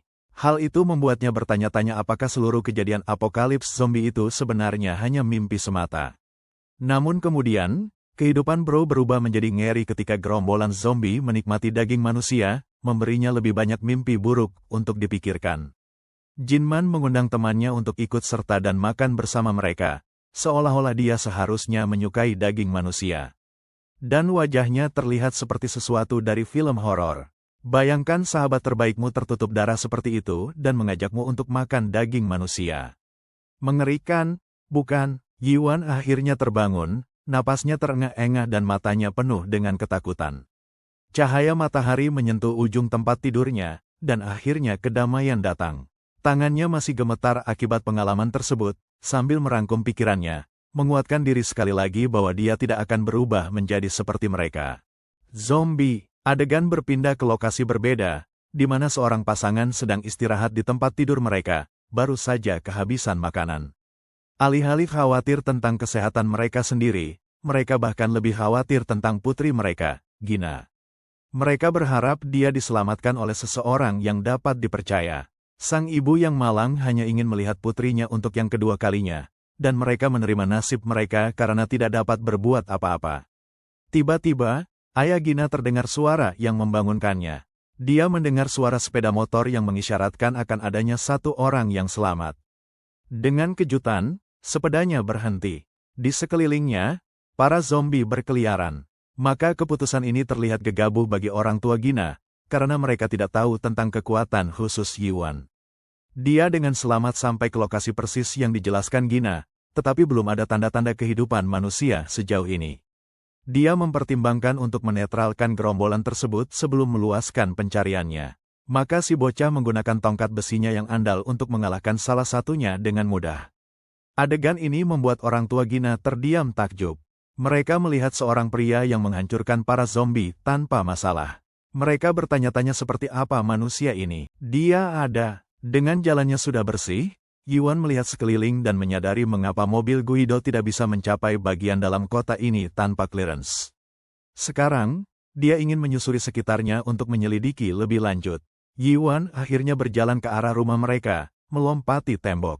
Mereka takut keluar dan mempercayai orang asing sampai tiba-tiba, Yuan memanggil mereka dan meminta konfirmasi mengenai orang tua Gina. Keduanya bergegas menyambutnya setelah mendengar nama putri mereka. Mereka begitu terkejut sehingga menyebabkan Yuan terkejut sejenak. Langsung kecuplikan saat Gina akhirnya mendapat kesempatan untuk memeluk orang tuanya, keluarga itu mengalami reuni bahagia. Melihat mereka bersatu kembali, wajah Yuan berseri-seri, lega bahwa dia bisa memenuhi janjinya. Sayangnya, Guido harus mengingatkan mereka untuk melakukan ini di dalam karena masih tidak aman di luar. Ayah Gina meraih tangannya, mengucapkan terima kasih dengan tulus atas perawatan terhadap putri mereka. Tentu saja, jurnalis tidak ingin mengambil pujian dan memberitahu mereka bahwa itu semua berkat Yuan. Mereka masuk ke dalam. Akhirnya, orang tua Gina menjelaskan betapa beruntungnya mereka dan bagaimana mereka berhasil membuat beberapa blokade melawan zombie untuk memastikan kelangsungan hidup mereka. Sayangnya, terjebak di dalam membuat persediaan mereka habis dan mereka melakukan segala cara untuk mencari putri mereka. Untungnya, sekarang mereka sudah mendapatkannya kembali, jadi mereka sangat berterima kasih kepada dua pria yang membantunya. Namun, Guido menjelaskan bahwa ini semua berkat Yuan, yang telah merawat segalanya untuk mereka. Yuan mengetahui bahwa mereka tidak keluar selama 6 hari. Listrik padam, tapi beruntung air masih berjalan dengan baik, dan itulah yang membuat mereka selamat. Tapi, makanan sudah habis, jadi pada dasarnya mereka kelaparan sampai mati dengan kecepatan ini. Yuan menyadari bahwa ia harus melakukan sesuatu mengenai situasi mereka dan ia ingat pernah melintasi sebuah supermarket di sepanjang jalan. Pintu toko tertutup, yang berarti supermarket mungkin memiliki banyak persediaan di dalamnya, membuatnya menjadi cara yang baik bagi mereka untuk menambah persediaan. Ia harus memastikan kelangsungan hidup mereka, jadi ia akan keluar. Tetapi ayah Gina menentang ide itu, karena ia akan mengorbankan nyawanya demi mereka. Meskipun begitu, Yuan yakin bahwa mereka tidak akan bisa bertahan tanpa sumber daya manusia mendasar. Ditambah lagi, mereka belum makan. Ayah Gina bertekad untuk membantu anak kita selama 2 hari tanpa ragu. Mendukung rencana tersebut, Guido menyarankan agar mereka memprioritaskan kelangsungan hidup, mengingat situasi yang tidak dapat diprediksi. Meskipun ingin membantu, Yuan menolak tawaran itu, menekankan perlunya fokus pada kesejahteraan Gina terlebih dahulu. Mendengar hal ini, ayah Gina merasa sangat terharu. menunjukkan kepedulian tulus terhadap keluarganya. Yi Yuan berangkat, ditemani oleh Guido yang berencana menangani persediaan makanan dengan efisien. Dengan mengikuti strategi Gina, Guido memastikan bahwa ia dapat berkontribusi secara efektif tanpa menjadi beban bagi Yi Yuan. Kemitraan yang dapat diandalkan ini sangat menguntungkan bagi tokoh utama, karena memiliki rekan yang dapat dipercaya adalah hal yang krusial. Setelah berpamitan dengan keluarga, mereka berangkat. Meskipun keluarga Gina merasa cemas, ia tetap percaya diri dengan kemampuan anak kita dan yakin bahwa Yi Yuan akan kembali dengan selamat.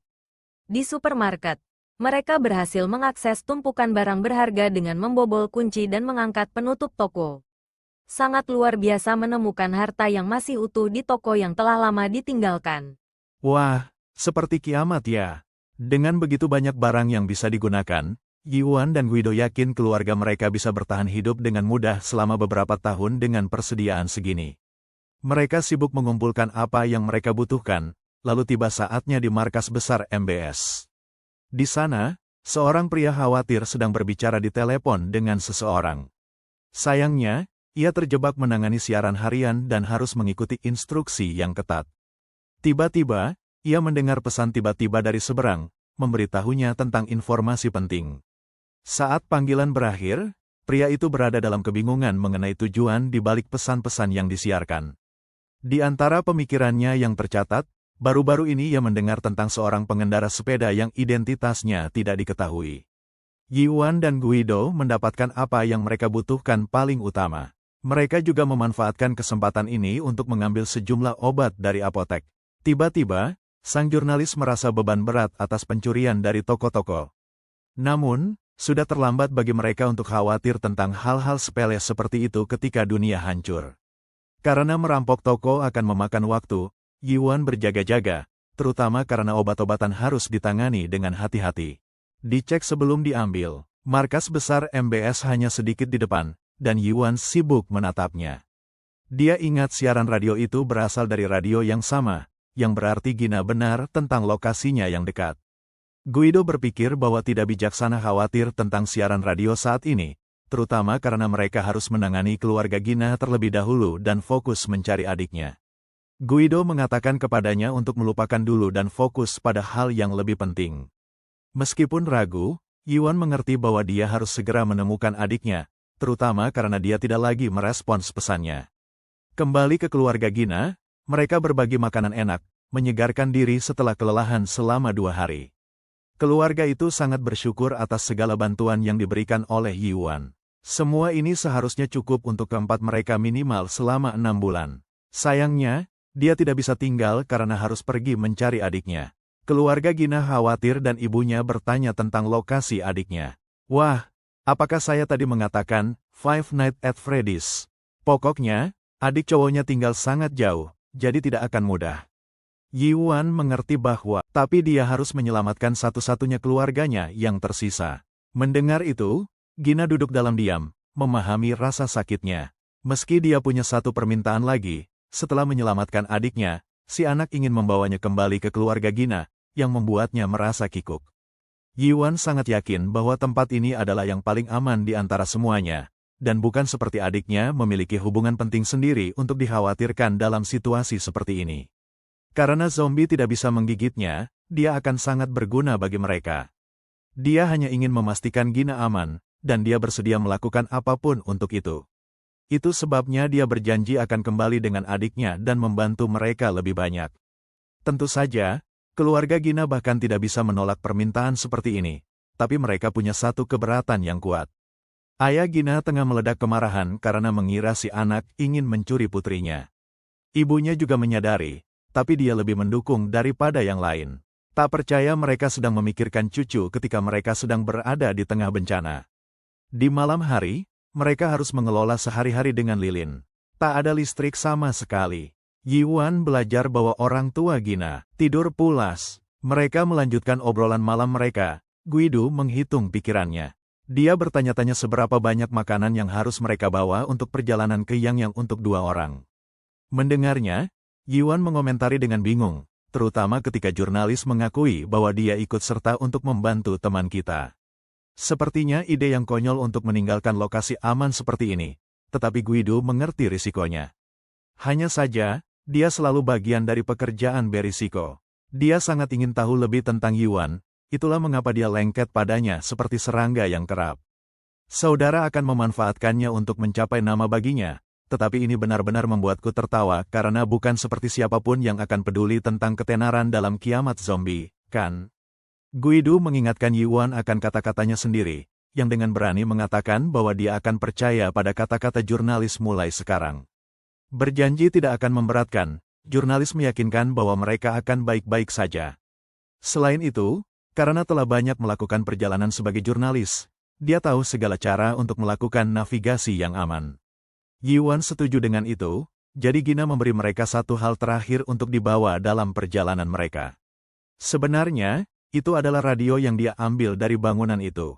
Akan bermanfaat dalam belajar tentang informasi baru sekitar daerah, meskipun Guido agak skeptis dalam hal itu. Yuan terkejut ketika radio tiba-tiba menyiarkan transmisi baru. Transmisi itu membicarakan laporan terkonfirmasi dari beberapa saksi mata di sekitar daerah. Pusat perhatiannya adalah seorang pria yang kebal terhadap mayat hidup, seseorang yang terkenal dengan sebutan pria motor. Ketika siaran itu mulai dipahami, Guido dengan cepat menyadari bahwa radio mungkin sedang membicarakan tentang anak kita. Reporter itu melanjutkan tentang pria motor misterius ini, yang pertama kali terlihat di Incheon.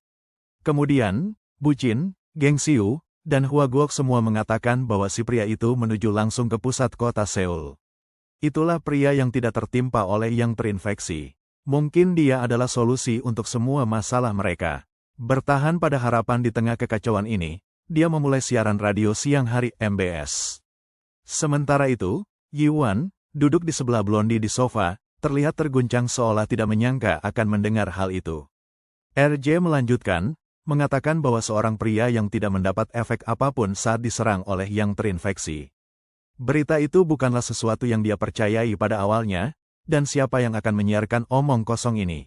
Dia mengatakan bahwa dia telah menerima beberapa keluhan, yang memberinya pesan untuk tidak memberikan harapan palsu kepada orang. Tetapi meskipun dia terjebak di studio siaran ini, dia tetap melanjutkannya hanya untuk menyampaikan bahkan percikan harapan terkecil kepada para penyintas yang mendengarkan. Mereka terjebak dalam siklus keputusasaan dan kesepian yang tak berujung. Dia ingin memberitahu mereka bahwa menyerah bukanlah pilihan. Dia yakin bahwa harapan tidak akan pernah mati, dan keselamatan akan datang. Itulah siaran langsung produser radio MBS, Sun Jin-sol. Trio yang mendengarkan Geng Xiu terlihat terkejut oleh semua ini. Sementara itu, Jin-sol memutar lagu untuk memeriahkan suasana hati. Lagu yang menenangkan bagi hati yang kacau, lelah dari semua keputusasaan. Dengan itu, RJ menekan tombol putar, membiarkan lagu mengalir ke banyak jiwa yang terjebak dalam kedalaman keputusasaan. RJ duduk terkulai seperti beban mati, terlihat sepenuhnya kelelahan. Bahkan setelah memberikan khotbah harapan di radio, dia sepertinya tidak percaya pada hal itu sendiri. Dengan fakta yang mengkhawatirkan, dia tidak tahu berapa lama lagi dia bisa bertahan hidup seperti ini. Kembali di rumah, trio itu hanya duduk di sana, benar-benar terdiam. Tidak seorang pun bahkan telah mengucapkan sepatah kata pun dalam beberapa menit. Kemudian, Guido memecah keheningan, memastikan apakah si RJ memanggil dirinya Sun Jin-sol, PD dari MBS. Yuan cenderung bertanya apakah Guido mengenal pria tersebut. Guido meraih saku, bergumam pelan setelah menemukan nomor Jin-sol yang terselip di sana. Akhirnya, dia menemukannya. Jadi, dia pasti pernah bertemu dengan pria itu di departemen berita radio saat ini. Yang gila, dia mulai berpikir Jin-sol mungkin mengelola stasiun itu sendirian. Selain itu, Yuan memeriksa dengan Guido apakah tempat radio masih menerima laporan untuk siaran. Guido yakin mereka masih melakukannya, tanpa keraguan. Setelah merenungkan semuanya, Yuan akhirnya bicara, siap mengklaim bahwa dia adalah orang sepeda motor. Pengakuan besar dari pria ini membuat mereka terkejut. Tanpa ragu, dia langsung mengakui bahwa sebenarnya, zombie tidak menggigitnya. Tapi dia masih tidak tahu mengapa. Meskipun begitu, Yuan, dengan wajah lesu, tidak ingin memberi orang harapan palsu. Dia merasa tidak pantas melakukan trik ini. Namun, Guido mencoba memahami sudut pandangnya, tetapi dia menyarankan pria tersebut untuk berhati-hati dengan sesuatu yang bisa membahayakan nyawanya, terutama ketika dia hidup di dunia di mana ngebenerin siapa aja tuh tindakan orang goblok banget. Menurut Gidu, kalau cowok ini ngungkapin identitasnya, pasti berabe deh. Tapi Yuan ngerasa kayak gituan juga gak terlalu penting sekarang. Sambil senyum lebar, dia langsung aja bilang kalau ngungkapin identitasnya itu bukan hal besar, apalagi di dunia kayak gini. Meskipun begitu, dia bilang buat mereka tenang aja, sumpah bakal hati-hati sebisa mungkin, jadi gak perlu khawatir. Gidu yang udah ngeluh keras, akhirnya nunjukin ijo deh, ngasih jalan buat Yuan bergerak. Setelah itu, Gidu mutusin buat nyambungin Yuan sama cowok penyiar itu. Toh, dia punya hubungan deket sama PD secara personal. Selain itu, dia yakin kalau PF cuma bakal nangkep ceritanya kalau dia jamin. Karena itu, Yuan benar-benar bersyukur banget sama dukungan terus-menerus dari Gidu sampai sekarang. Nelpon MBS Sun Jinkul, Gidu nunjukin dirinya sebagai Kim Gidu, nanya apakah lagi siaran langsung. Jinkul gak ngangka dengar suara jurnalis Kim Gidu. Merasa lega, dia tanya apakah Gidu lagi di tempat aman. Saat ini, Gidu mengakui berada dalam situasi aman. Dia menganggapnya sepele dan kemudian berbicara terus terang. Saat itulah dia mengakui memiliki informasi rahasia yang perlu dilaporkan. Tanpa membuang waktu, Gidu memberikan petunjuk besar, menyebutkan bahwa pria pengendara sepeda motor dari siaran mungkin saja adalah rekannya. Setelah mengungkapkan hal tersebut, Gidu dan Yuan saling menatap sejenak, namun Jinkul hampir melompat dari kursinya. Dia tidak bisa menangani berita mengejutkan ini, bertanya apakah itu benar. Saat itulah, dia terkejut ketika berita serius ini terungkap. Dia gemetar seperti daun yang bergoyang, kesulitan mencerna semuanya. Kemudian Jinkul kembali sadar, bergegas ke sistem radio. Dia meminta maaf kepada pendengar, menyatakan mendapatkan tips penting secara mendadak, sehingga memutuskan untuk mengakhiri siaran dengan lagu terakhir. Kembali ke panggilan, Jinkul hanya bisa berharap kata-kata bijak Gidu benar. Dengan laporan tentang pria pengendara sepeda motor datang sesekali, ada banyak ketidakpastian, sebagian benar, sebagian hanya rumor. Ketika ditanya, Gidu bahkan tidak ragu. Dia siap mempertaruhkan namanya, seperti halnya jurnalis sejati. Hal ini membuat Jinkul terkejut, matanya terbelalak. Ketika Yehuan bergabung ke panggilan, dia mengklaim sebagai orang yang mengendarai motor. Suara itu saja membuat Jinkul tercengang sejenak. Tetap tenang, dia sudah menyiapkan daftar pertanyaan yang dia perlukan jawabannya. Sementara itu, dari setiap sudut dunia, RJ Jinkul memberitahukan bahwa orang yang mengendarai motor sebenarnya memiliki kepentingan yang besar.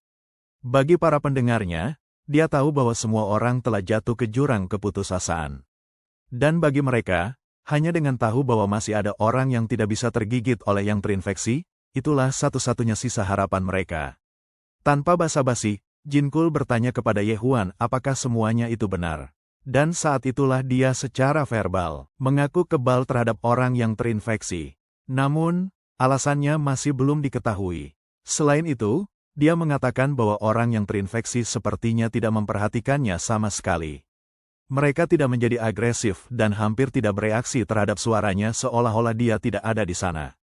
Jinkul mencatat semuanya. Setelah jeda tiba-tiba, Yehuan mengatakan bahwa dia masih bukan tipe harapan yang dicari Jinkul. Ya, dia telah membantu beberapa orang dengan kemampuan ini, tetapi dia juga memiliki batasannya sendiri. Itu saja, Jinkul memutuskan untuk menyampaikan informasi yang diverifikasi saja, meskipun Gidu membela dia. Selain itu, dia menuntut untuk melihat bukti apapun yang membuktikan bahwa dia kebal terhadap orang yang terinfeksi. Yehuan bertanya kepada Jinkul apakah area di sekitar MBS dipenuhi oleh orang yang terinfeksi. Itu membuat Jinkul merinding. Yehuan mengkonfirmasi bahwa dia akan datang sendiri. Malam yang sama, Jinkul kesulitan mempercayai keberanian Yehuan, katanya. Jinkul menuntut untuk tahu apakah dia benar-benar berani datang sendirian. Dengan mata penuh tekad, dia menyatakan bahwa itulah satu-satunya syarat agar Jinkul percaya pada ceritanya. Terus dia mengambil risiko untuk itu. Itu sudah cukup membuat Jinkul panik. Tapi protokol rejnya tidak memungkinkannya melanggar aturan untuk melewati intel tersebut tanpa verifikasi. Jadi, dia berharap Yehuan datang ke MBS. Karena itu tidak akan merepotkannya jika orang yang terinfeksi tidak peduli padanya. Lalu, dia memberitahu keberadaannya saat ini, tinggal di dalam MBS, stasiun siaran di lantai 8, studio kedua dari ujung lorong kanan. Jinkul memperingatkan Yehuan yang bersikukuh jika stasiunnya hampir diduduki oleh mafia yang terinfeksi. Namun, Yehuan, tak terpengaruh, tetap menjadwalkan pertemuan mereka untuk besok, karena dia sama sekali tidak peduli. Setelah itu, Jinkul mengalihkan pembicaraan ke jurnalis Gidu, menyatakan bahwa dia tidak pernah membayangkan mendengar suaranya dalam situasi seperti ini. Oleh karena itu, dia berharap Gidu menjaga dirinya dengan baik. Untuk menenangkan pikiran PD, Gidu meyakinkannya bahwa mereka akan segera menemukannya. Dan begitu, panggilan berakhir. Radar orang terinfeksi tidak mendeteksi Yehuan sama sekali. Apalagi, dia benar-benar kebal terhadap mereka. Keadaan berantakan, dan zombie-zombie itu nggak bakal menggigitnya, biarpun bagaimanapun keadaannya. Semua informasi ini kayaknya sulit diproses untuk cowok ini. Tapi pikiran Jinkul terus melayang, bertanya-tanya bagaimana kalau semua itu benar. Saat merenunginya lebih dalam, Jinkul menyadari bahwa Yehuan bukan hanya harapan semata, tapi mungkin benar-benar penyelamatnya. Esok harinya, persiapan Yehuan sudah siap, memberitahu Gidu bahwa di luar terbuka lebar, terang benderang, dan nggak ada zombie sedikit pun di dekat mobilnya. Siap-siap, Gidu hampir siap untuk perampokan ini. Tepat saat itu, Ibu Agena turun memberikan Yehuan beberapa onigiri buatan sendiri. Dia percaya kalau perjalanan kali ini bakal keras dan sulit, jadi baik memiliki sesuatu untuk dimakan. Cowok itu hampir melompat kegirangan melihat tumpukan onigiri di dalam kotak untuknya. Setelah banyak berterima kasih kepadanya, dia berjanji bakal memakannya semua. Dengan begitu, wanita itu memperingatkan Yehuan untuk ekstra hati-hati dan membawa kembali adiknya utuh, karena pasti akan ada yang menunggu mereka. Saat Yehuan melangkah keluar, Gina bergegas untuk menarik perhatiannya. Tanpa kata-kata, dia tak bisa menatap matanya. Dia menjamin si Plontos kalau tidak perlu khawatir. Zombie-zombie nggak berani ganggu dia. Tapi, perasaannya menjadi kacau, dan sebelum dia sadar, dia memeluk erat Yehuan. Itu membuat Yehuan terkejut. Tapi cewek imut ini nggak bisa tidak berterima kasih pada Yehuan untuk segalanya. Tapi dia mau cowok ini kembali dengan segala cara. Berubah merah seperti tomat, Yehuan bilang ke dia jangan khawatir, karena dia berniat untuk kembali dengan selamat. Tanpa diduga, Guido merasa jijik, menolak persatuan ini. Cowok itu marah, bilang kencan itu oke-oke aja, tapi menikah nggak boleh terlalu terburu-buru. Merasa sangat jijik pada orang tua itu, mereka membuat wajah jelek sekali kepadanya, menunjukkan ketidaknyamanan mereka. Setelah itu, Yehuan pergi, sementara orang-orang di belakang berharap agar mereka kembali dengan selamat. Beberapa jam kemudian, Yehuan dan Guido sampai di zona gila yang dihuni oleh zombie. Dengan Guido yang terkunci dan aman di dalam mobil, Yehuan yang sudah diimun, dengan bat di tangan, berhasil menghantam dengan baik zombie-zombie bodoh itu. Satu pukulan ganas menarik perhatian zombie-zombie lain, yang tak bisa menahan untuk berbalik melihat. Setelah memeriksa dengan seksama, Yehuan memperkirakan bahwa jika mereka nggak menaklukkan kawanan ini, seluruh area ini bakal menjadi sakit kepala. Bukan hanya itu, dia percaya bahwa akan menjadi jauh lebih berbahaya untuk mencari tempat berteduh di kekacauan ini. Guido paham dari mana asalnya, dan lebih memilih untuk membiarkan Yehuan menangani ini. Meskipun Yehuan, sambil menghela nafas, tahu bahwa ini bukan tugas yang mudah, tapi dia tidak memiliki pilihan lain. Sambil menggenggam tongkat besi, si pemimpin ini memperingatkan tentara bodoh bahwa dia harus melewati mereka dengan segala cara. Di dalam, Sun Jinhel hampir pingsan karena kelemahan yang ekstrim. Terdampar di pojok, Jinhel merasa tubuhnya hampir tak berdaya. Apapun kekuatan yang tersisa, dia merasa sudah mencapai batasnya. Kalau terus begini, dia sudah selesai dengan hidup ini. Tanpa minum atau makan, persediaannya sudah habis lama, jadi dia harus menunggu kematian datang. Dilihat dari kondisinya, siaran hari ini sepertinya tidak akan bisa terjadi. Namun, dia merasa lebih buruk lagi karena tidak meninggalkan pesan perpisahan dalam siaran kemarin, kalau saja dia tahu segalanya akan menjadi sedemikian buruk. Bahkan lebih dari itu, Jinhel sudah memperkirakan ini akan terjadi seperti ini, tetapi dia akan memiliki penyesalan terakhir. Dia masih ingin memastikan kebenaran di balik pria berkendara motor. Merasa pusing, seolah dia hanya satu langkah lagi dari. Jinhel pikir sayang banget kalau pergi tanpa memuaskan rasa ingin tahunya. Tiba-tiba, ponsel Jinhel berdering dan menarik perhatiannya. Dan ternyata, itu adalah rekan jurnalisnya, Kim Gidu. Tanpa pikir panjang, dia langsung mengambil ponselnya untuk menjawab dengan cepat. Kemudian, Gidu dengan suara khawatir menanyakan apakah Jin Hel masih baik-baik saja. Tanpa pikir panjang, Gidu akhirnya mendapat jawaban saat Jin Hel mengkonfirmasi kalau dirinya masih baik-baik saja. Menghela nafas lega, Gidu memberitahunya untuk tetap tegar, karena mereka pasti tidak terlambat. Hint ini membuat rasa ingin tahunya semakin meningkat, tapi juga membuat bulu kuduknya merinding. Jin Hel langsung bertanya kepada Gidu dengan cepat tentang keberadaannya saat ini. Tanpa banyak omong, Gidu dengan tenang memberitahunya bahwa mereka berhasil tiba di gedung MBS. Tiba-tiba, mungkin jiwa Jin Hel langsung terloncat keluar. Ia berusaha keras untuk percaya ini semua. Dia tidak percaya bahwa mereka bodoh-bodoh itu benar-benar berhasil sampai di gedung MBS. Meskipun begitu, dia memperingatkan orang-orang itu bahwa pintu masuknya dipenuhi dengan sesuatu. Zombie-zombie membuat mustahil bagi siapapun untuk lewat. Untuk menenangkan pikirannya, Gidu mulai rutinitas panggilan video dengan Jin Hel. Saat Gidu menghubunginya di FaceTime, pikiran Jin Hel terkejut melihat aksi mengerikan motoris yang mencabut zombie-zombie itu. Dia melihat mereka yang terinfeksi diseret, hancur oleh tongkat baseball, hanya untuk membuka jalan lurus ke pintu masuk. Pria itu sendirian benar-benar mengancam untuk menghabisi mereka. Gidu menjelaskan kalau jika dia keluar, dia hanya akan satu langkah dari kematian. Tapi dalam kasus Yuan, pria itu berbeda. Putra Jin Hel menyaksikan sendiri pria motoris itu benar-benar melakukan apa yang dia katakan. Dia melihat orang pertama yang bukan target zombie. Tidak digigit oleh para mayat hidup itu membuatnya menjadi wajah harapan. Setelah menghabisi mereka, pikiran Yuan melayang, dipenuhi oleh pikiran tak berujung. Semua itu menghantui pikirannya, dihantui oleh trauma membantai banyak orang. Setelah jeda sebentar, dia memberikan lampu hijau kepada Gidu, mengatakan bahwa aman untuk keluar sekarang. Dan kemudian Gidu keluar, percaya, jadi semuanya sungguhan. Jadi dia tetap teguh pada kata bijaknya untuk mengklarifikasi. Dia menyatakan bahwa stasiun siaran akan tetap menjadi tempat yang mengerikan jika tidak ada yang seperti Yuan yang mengambil langkah untuk membersihkannya. Hanya dia yang mendapat kesempatan untuk masuk ke gedung MBS. Saat itu, Yuan melihat perisai polisi yang tergeletak tidak berguna. Saatnya mendapatkan sesuatu yang berguna. Dia memberikan perisai polisi itu kepada Gidu, mengatakan bahwa pasti akan berguna. Tanpa ragu, Gidu merasa sama. Melangkah lebih jauh, Yuan yakin akan menemui banyak orang bodoh di dalam sana. Oleh karena itu, dia memberi saran kepada Gidu bahwa kesempatan terbaiknya untuk bertahan hidup adalah dengan tetap bersama dengannya. Dengan begitu, dia tidak akan memiliki masalah untuk menjalani hari berikutnya. Gidu ingat bahwa dalam gedung MS itu seperti labirin bagi orang baru. Namun berkat keakrabannya dengan tempat ini, dia menjadi pemandu yang mengenal tata letak stasiun radio ini. Oleh karena itu, dia ingin menjadi navigator mereka dalam tugas ini. Dan begitu, kedua orang tolol berani ini masuk ke dalam. Saat berjalan di dalam, kebanyakan tempat kosong, untungnya, dimanapun kedua orang ini patroli.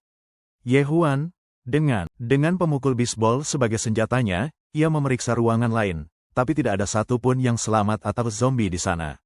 Itu membuat Gidu terkejut, tapi ia merasa ada yang janggal. Naik ke atas, Gidu merasakan gejolak yang mengganggu di dadanya, membuatnya harus tetap waspada. Kepalanya berbalik setiap beberapa detik. Dia menggerutu bahwa keheningan ini terasa tidak benar. Lalu, ia mencoba bertanya kepada Ye Huan apakah semua orang tiba-tiba melarikan diri ketika insiden terjadi. Pada awalnya, pikiran Ye Huan berkejaran mencoba mencari alasan. Namun, akhirnya dia malah mengajukan pertanyaan. Tanpa membuang waktu, dia bertanya kepada Gidu mengapa Jin Xiu sangat bersikeras untuk terus menyiarkan. Meskipun dia mengerti bahwa situasinya pasti sulit, tapi mengapa harus terus menyiarkan? Setelah berpikir sebentar, mungkin Gidu pikir itu karena rasa tanggung jawabnya sebagai sumber informasi. Selama bertahun-tahun bekerja di stasiun penyiaran, ia terus memberikan berbagai informasi. Meskipun dalam situasi genting seperti sekarang, Gidu yakin bahwa Jin Xiu ingin terus melakukan apa yang menjadi tugasnya. Dalam kekuasaannya, seperti merasa memiliki tugas kepada umat manusia. Ye Huan menganggap pekerjaan yang dilakukan Gidu dan Jin Xiu sebagai jurnalis sungguh mengesankan, yang membuat Gidu terkejut. Sebagai pasangan jurnalis, mereka sepertinya tidak kehilangan rasa kewajiban dan terus mengumpulkan intel untuk memahami situasi ini. Dan dalam banyak hal, mungkin mencoba untuk menyelesaikan situasi ini. Selain itu, Yehuan merasa bahwa tidak ada yang bisa benar-benar dia lakukan sebagai ahli pemakaman, yang membuatnya merasa agak menyedihkan. Saat itu juga Gidu memukulnya dengan perisai, hampir membuat bola matanya meloncat keluar. Dia bertanya pada Gidu apa masalahnya, tapi Gidu mengklaim pukulan ini atas nama Jin Xiu. Dia yakin bahwa Jin Xiu akan melakukan hal yang sama jika melihat Yehuan yang kalahnya muncul kembali. Tanpa keraguan, Gidu mengajukan pertanyaan, bertanya pada Yehuan siapakah orang yang bisa hidup nyaman tanpa banyak peduli di dunia ini. Langsung saja, Gidu mengatakan dengan tegas bahwa Yehuan punya jutaan kesempatan untuk mencari jalan keluar, dan dia bisa menetapkan pikirannya untuk melakukan apapun. Namun, dia dengan tegas memilih untuk menyelamatkan Jin Xiu, dirinya dan keluarga mereka. Sekarang Gidu menunjukkan pandangannya bahwa Yehuan sedang berusaha keras untuk selamatkan juga peti Jin Xiu. Itu sesuatu yang hanya Yehuan memiliki kekuatan untuk melakukannya, tapi alasan sebenarnya di baliknya adalah sesuatu yang benar-benar berbeda. Dengan begitu, Gidu bersikeras bahwa itu adalah pilihan yang dia buat karena itulah yang benar untuk dilakukan. Lagi pula, dunia ini berbau kejahatan, bukan hanya bertahan hidup, dan para pria yang mengganggu Gina di pom bensin menjadi contoh yang cukup. Namun, bahkan di dunia yang kacau ini, Yehuan datang untuk membantu semata-mata atas kemurahan hati. Ada yang begitu menyedihkan tentang itu. Dan Gidu menjamin bahwa tidak ada orang lain di dunia ini yang melakukan apa yang telah dilakukan Yehuan sejauh ini. Itu yang membuatnya sukses, dan Yehuan berterima kasih kepada Gidu dengan memberikan jempol. Sampai di lantai 8, kedua orang konyol ini siap untuk pertarungan. Dengan hati-hati menyusup, mereka masuk ke koridor yang sunyi yang untungnya juga sepi. Di ujung kiri lorong, pintu kedua, mereka akhirnya mencapai pintu masuk studio 6. Gidu berencana untuk menelepon Jin Xiu, tanpa sadar akan apa yang akan menimpa mereka. Dalam hitungan detik, seorang freak lapar yang terinfeksi mulai beraksi untuk menggigit Gidu. Membalikkan kepalanya, Gidu panik, karena jiwanya hampir terlepas dari tubuhnya dalam ketakutan yang murni. Pas banget, Yehuan menarik Gidu ke samping, dan si bocah terlempar seperti peluru. Tapi sialnya, zombie itu menggigit orang yang salah. Panik merajalela, Gidu berteriak, cemas luar biasa untuk Yehuan yang tergigit oleh zombie. Saat itu juga, dia memberikan pukulan ganas untuk menghentikan zombie tersebut. Pada titik terakhir, si bocah tidak bisa percaya dia tergigit oleh yang terinfeksi. Gidu hampir kehilangan akal. Saat itu, Yehuan tidak tahu apa yang akan terjadi selanjutnya, bertanya-tanya apakah dia juga akan berubah. Dia pun bertanya kepada Gidu apakah dia masih menyimpan senjata itu. Tingkat kalem Gidu merosot dengan cepat, dia berkeringat, tidak bisa mencerna situasi yang genting ini. Yehuan berharap Gidu masih membawa satu. Gidu langsung merasa cemas mendalam. Butuh waktu lama baginya untuk memproses apa yang dimaksud Yehuan. Dengan berkeringat dingin, dia menuntut tahu apa yang ada di pikiran Yehuan. Tapi Yehuan terburu-buru untuk menyelesaikan ini, masuk ke studio 6. Di dalam, dia menemukan zombie yang sama yang dia hantam sebentar tadi gemetar. Melihat pemandangan horor ini, dia menolak untuk jatuh ke tingkat seperti mereka dan menjadi seperti mereka. Oleh karena itu, dia memutuskan untuk melakukan yang terbaik hingga dia kehilangan akal. Sementara itu, wanita itu, hampir gemetar seperti daun yang bergoyang, tiba-tiba sadar dari demam zombie, memohon kepada Yehuan untuk menghentikan. Itu tidak dalam rencana. Mata Yehuan melebar kaget melihat zombie berubah kembali ke mode manusia. Yehuan berdiri berhadapan dengan anomali ini, sementara Gidu menyaksikan semua dari luar ruangan. Dengan menangis terseduh-seduh, dia memohon kepada Yehuan untuk menyelamatkannya. Dia memohon kesempatan untuk membuktikan ketidaksalahannya, bersikeras bahwa dia belum melakukan apapun. Gidu benar-benar kebingungan, bertanya-tanya apakah dia benar-benar terinfeksi atau tidak. Namun, Yehuan tidak bisa mengabaikan kenyataan bahwa dia melompat untuk menyerang dan menggigitnya. Jika dia tidak terinfeksi, mengapa dia menggigit tangannya? Bersama dengan keheningan sesaat, ruangan dipenuhi tangis wanita itu. Saat itulah Yehuan memutuskan untuk membawa dia keluar dari tempat berisiko ini dan membawanya ke studio terlebih dahulu. Pemandangan itu menimbulkan rasa takut yang menyilaukan pikiran Gidu, hampir membuat pria itu lumpuh oleh ketakutan ketika Yehuan memutuskan membawa si gigitan bersamanya. Dia berusaha meyakinkan si penakut bahwa dia tidak terinfeksi, jadi mereka tidak bisa membiarkannya membusuk di sini. Dia memutuskan untuk memikirkannya lebih lanjut setelah mencapai tempat yang jauh lebih aman. Di tengah-tengah memproses ide ini yang konyol, Gidu melihat tangan yang digigit Yehuan dan menemukan sesuatu yang aneh. Ternyata, lukanya sembuh dalam hitungan detik. Pengungkapan mengejutkan ini membuatnya tercengang.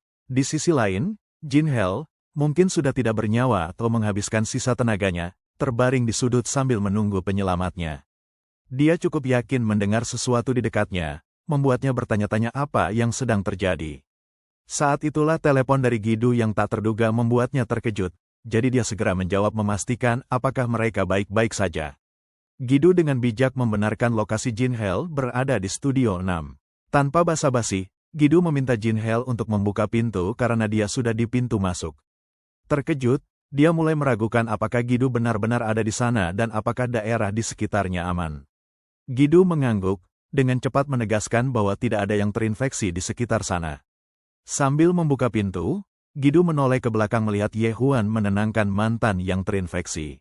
Jin Hel dan si mantan zombie menyantap bakso nasi buatan Gina seolah mereka belum makan selama 3 hari.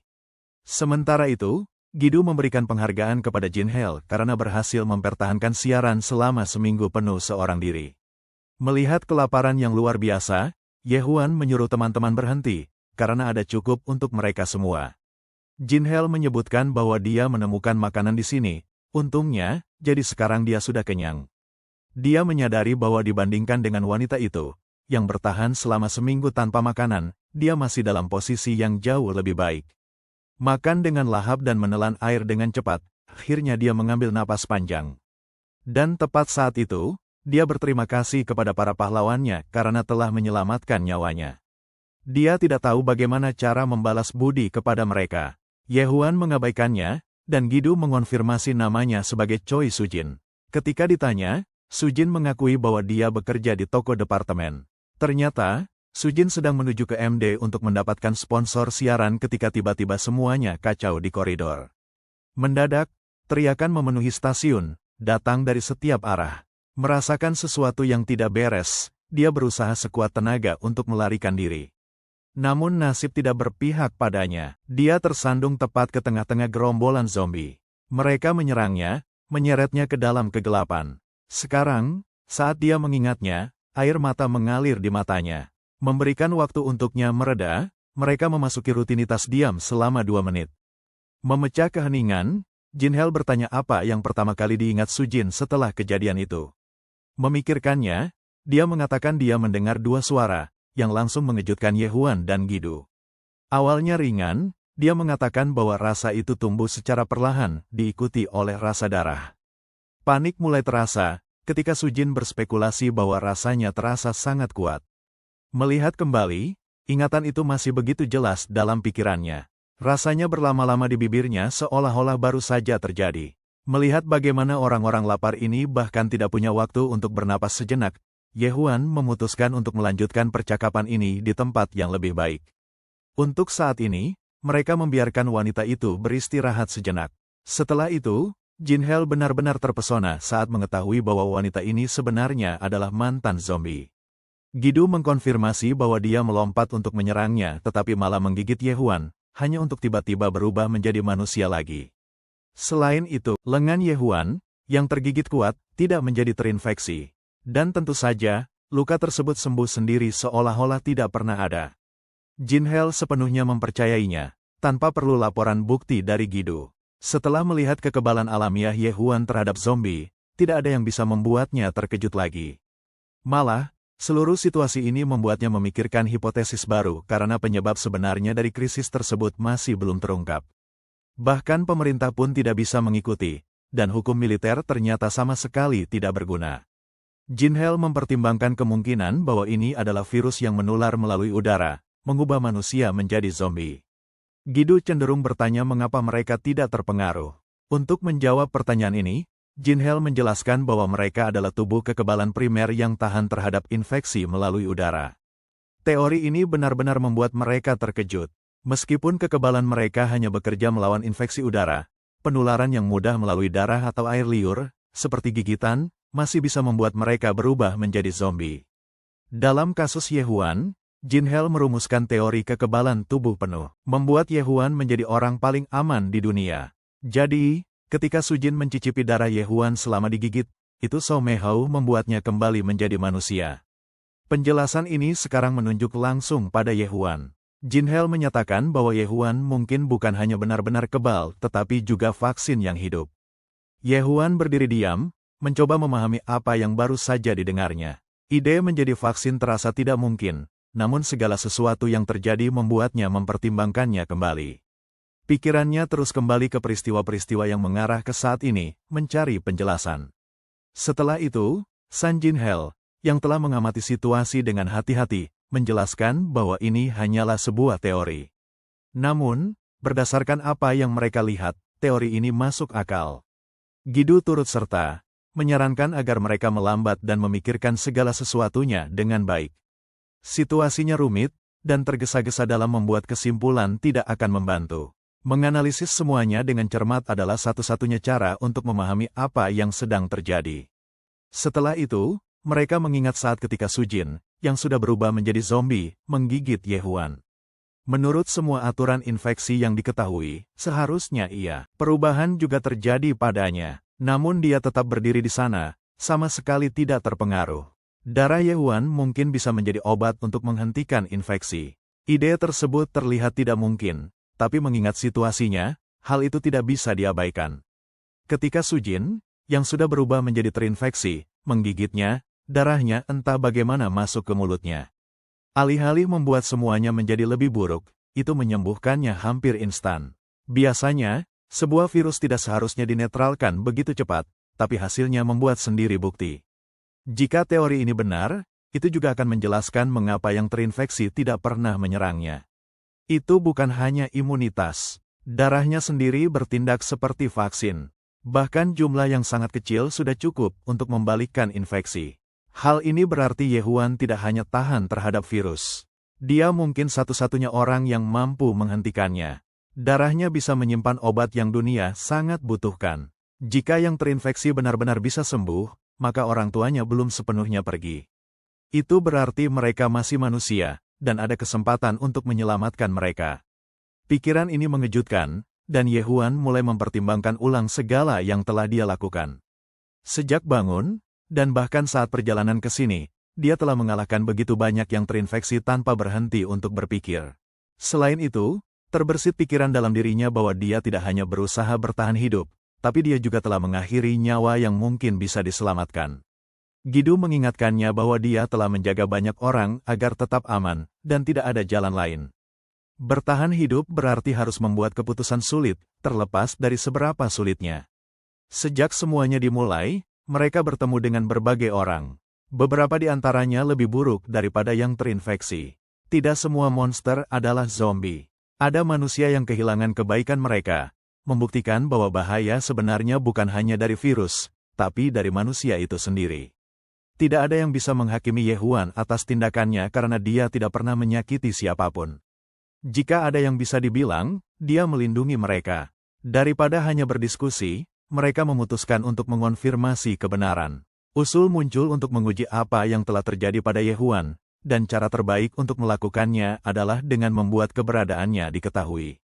Mereka merencanakan untuk menampilkan namanya dalam siaran radio malam itu. Hal ini akan mengungkap apakah benar dia memiliki kunci penyembuhan, atau jika ada sesuatu yang lebih dalam tentang keberadaannya. Yehuan merasa ragu tentang ide tampil dalam siaran radio langsung. Pikiran berbicara kepada begitu banyak orang membuatnya ragu. Kemudian, dia terhubung dengan Gina dalam panggilan video dan menjelaskan. Jadi, situasi dia sekarang adalah mereka ingin dia bicara di radio.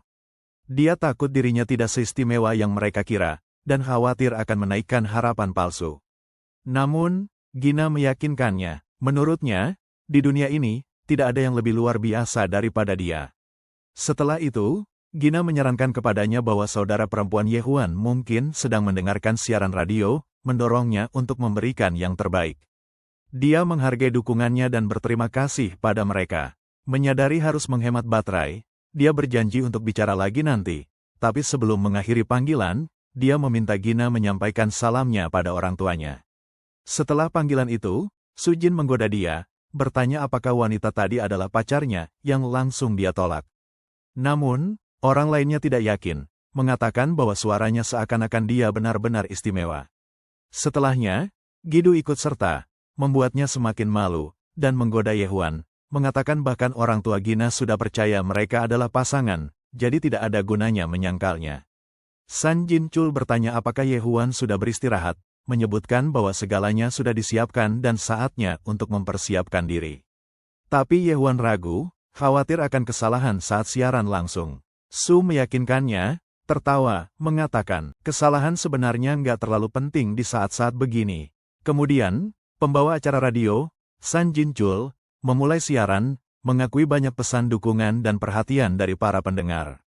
Meski data dan listrik sedang langka, orang-orang tetap menyempatkan diri untuk menyampaikan dukungan, dan ia mengungkapkan terima kasih atas kebaikan mereka. Sebagai ucapan balas budi, ia mengumumkan kehadiran tamu istimewa, pertama kalinya dalam acara ini. Ia memperkenalkan sosok yang paling membuat penasaran semua orang yang telah memberikan harapan kepada banyak orang di masa-masa gelap ini. Sosok misterius yang dikenal sebagai pria motor, Kang Yehuan, akhirnya mengudara. Kemudian, pembawa acara radio meminta Kang Yehuan untuk memperkenalkan diri kepada para pendengar. Yehuan merasa gugup namun tetap bertekad. Ia ragu sebelum berbicara. Ia menyebutkan nama dan usianya, mengungkapkan bahwa ia bekerja sebagai petugas jenazah.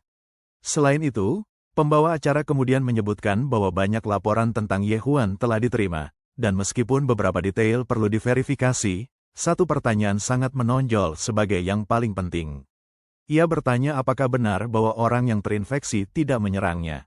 Setelah jeda singkat, Yehuan mengonfirmasi bahwa laporan-laporan tersebut memang benar, dan menjelaskan bahwa orang yang terinfeksi tidak menggigit atau menyerangnya. Mereka hampir tidak menghiraukan kehadirannya. Kemudian, tuan rumah mengakui bahwa terdengar tidak masuk akal, dan bahwa ia kesulitan untuk menerimanya pada awalnya. Namun, setelah menyaksikannya sendiri berkali-kali, ia tidak bisa lagi menyangkal kebenarannya. Tuan rumah kemudian menyebut laporan-laporan yang menyebutkan bahwa Yehuan telah melakukan perjalanan ke timur dan bertanya apakah ia memiliki tujuan tertentu. Yehuan mengkonfirmasi bahwa ia memilikinya. Ia menuju ke Yangyang di Provinsi Gangwon, tempat keluarganya berada, berharap bisa bersatu kembali dengan mereka meskipun ada bahaya di sepanjang jalan. Kemudian, tuan rumah mengakui bahwa Yangyang cukup jauh dan bertanya-tanya apakah ada pendengar yang berada di sana. Tiba-tiba, sebuah laporan datang dari seorang pendengar di Sokcho, sebuah daerah terdekat. Pesan yang tak terduga itu menarik perhatian semua orang. Tuan rumah mengungkapkan bahwa pendengar tersebut juga dievakuasi dari Yangyang ke Sokcho. Menurut mereka, militer sudah melewati Yangyang, tidak meninggalkan apapun. Yehuan memproses berita tersebut, menyadari bahwa perjalanannya mungkin sia-sia dan nasib keluarganya masih belum diketahui. Tidak yakin, Yehuan sedang mencoba memproses kemungkinan bahwa Yangyang mungkin benar-benar tak ada lagi. Gidu, sama khawatirnya, bertanya apakah militer benar-benar menghancurkan seluruh wilayah tersebut.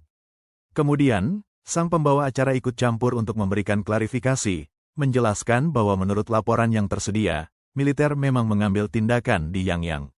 Namun, frasa, tidak ada yang tersisa, ini kurang jelas. Ini bisa berarti tidak ada yang selamat, atau mungkin hanya merujuk pada orang yang terinfeksi yang dieliminasi. Ketidakpastian ini membuat Yehuan gelisah, tak yakin apakah keluarganya masih hidup atau jika dia telah mengejar sesuatu yang hilang. Kemudian, sang pembawa acara menekankan perlunya memverifikasi klaim sebelum membuat asumsi apapun. Setiap detail tambahan tentang situasi di Yangyang akan membantu menjelaskan apa yang sebenarnya terjadi. Produser mengkonfirmasi bahwa militer bertindak ketika krisis pertama kali pecah, segera memberlakukan hukum militer.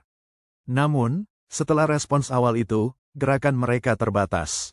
Bahkan, laporan menyarankan bahwa mereka dengan cepat menarik diri dari daerah metropolitan, mengarah ke pembatasan lalu lintas dan bahkan lebih banyak kekacauan. Namun, kasus yang mungkin berbeda, menunjukkan sesuatu yang tidak biasa terjadi di sana dibandingkan dengan bagian lain negara.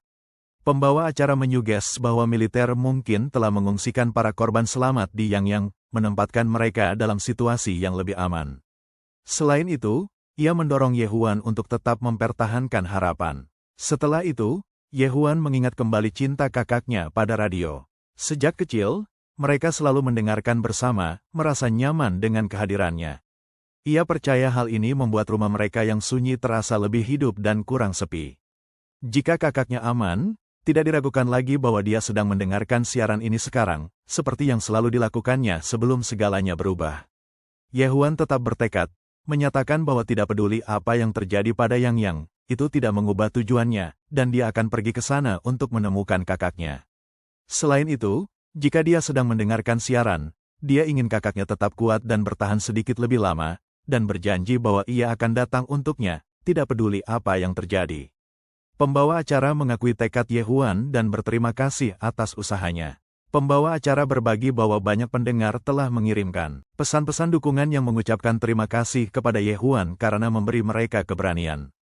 Kemudian, Guido menggoda dia dan menyatakan awalnya gugup, tapi beradaptasi dengan cepat, bercanda bahwa mungkin dia telah memilih karir yang salah.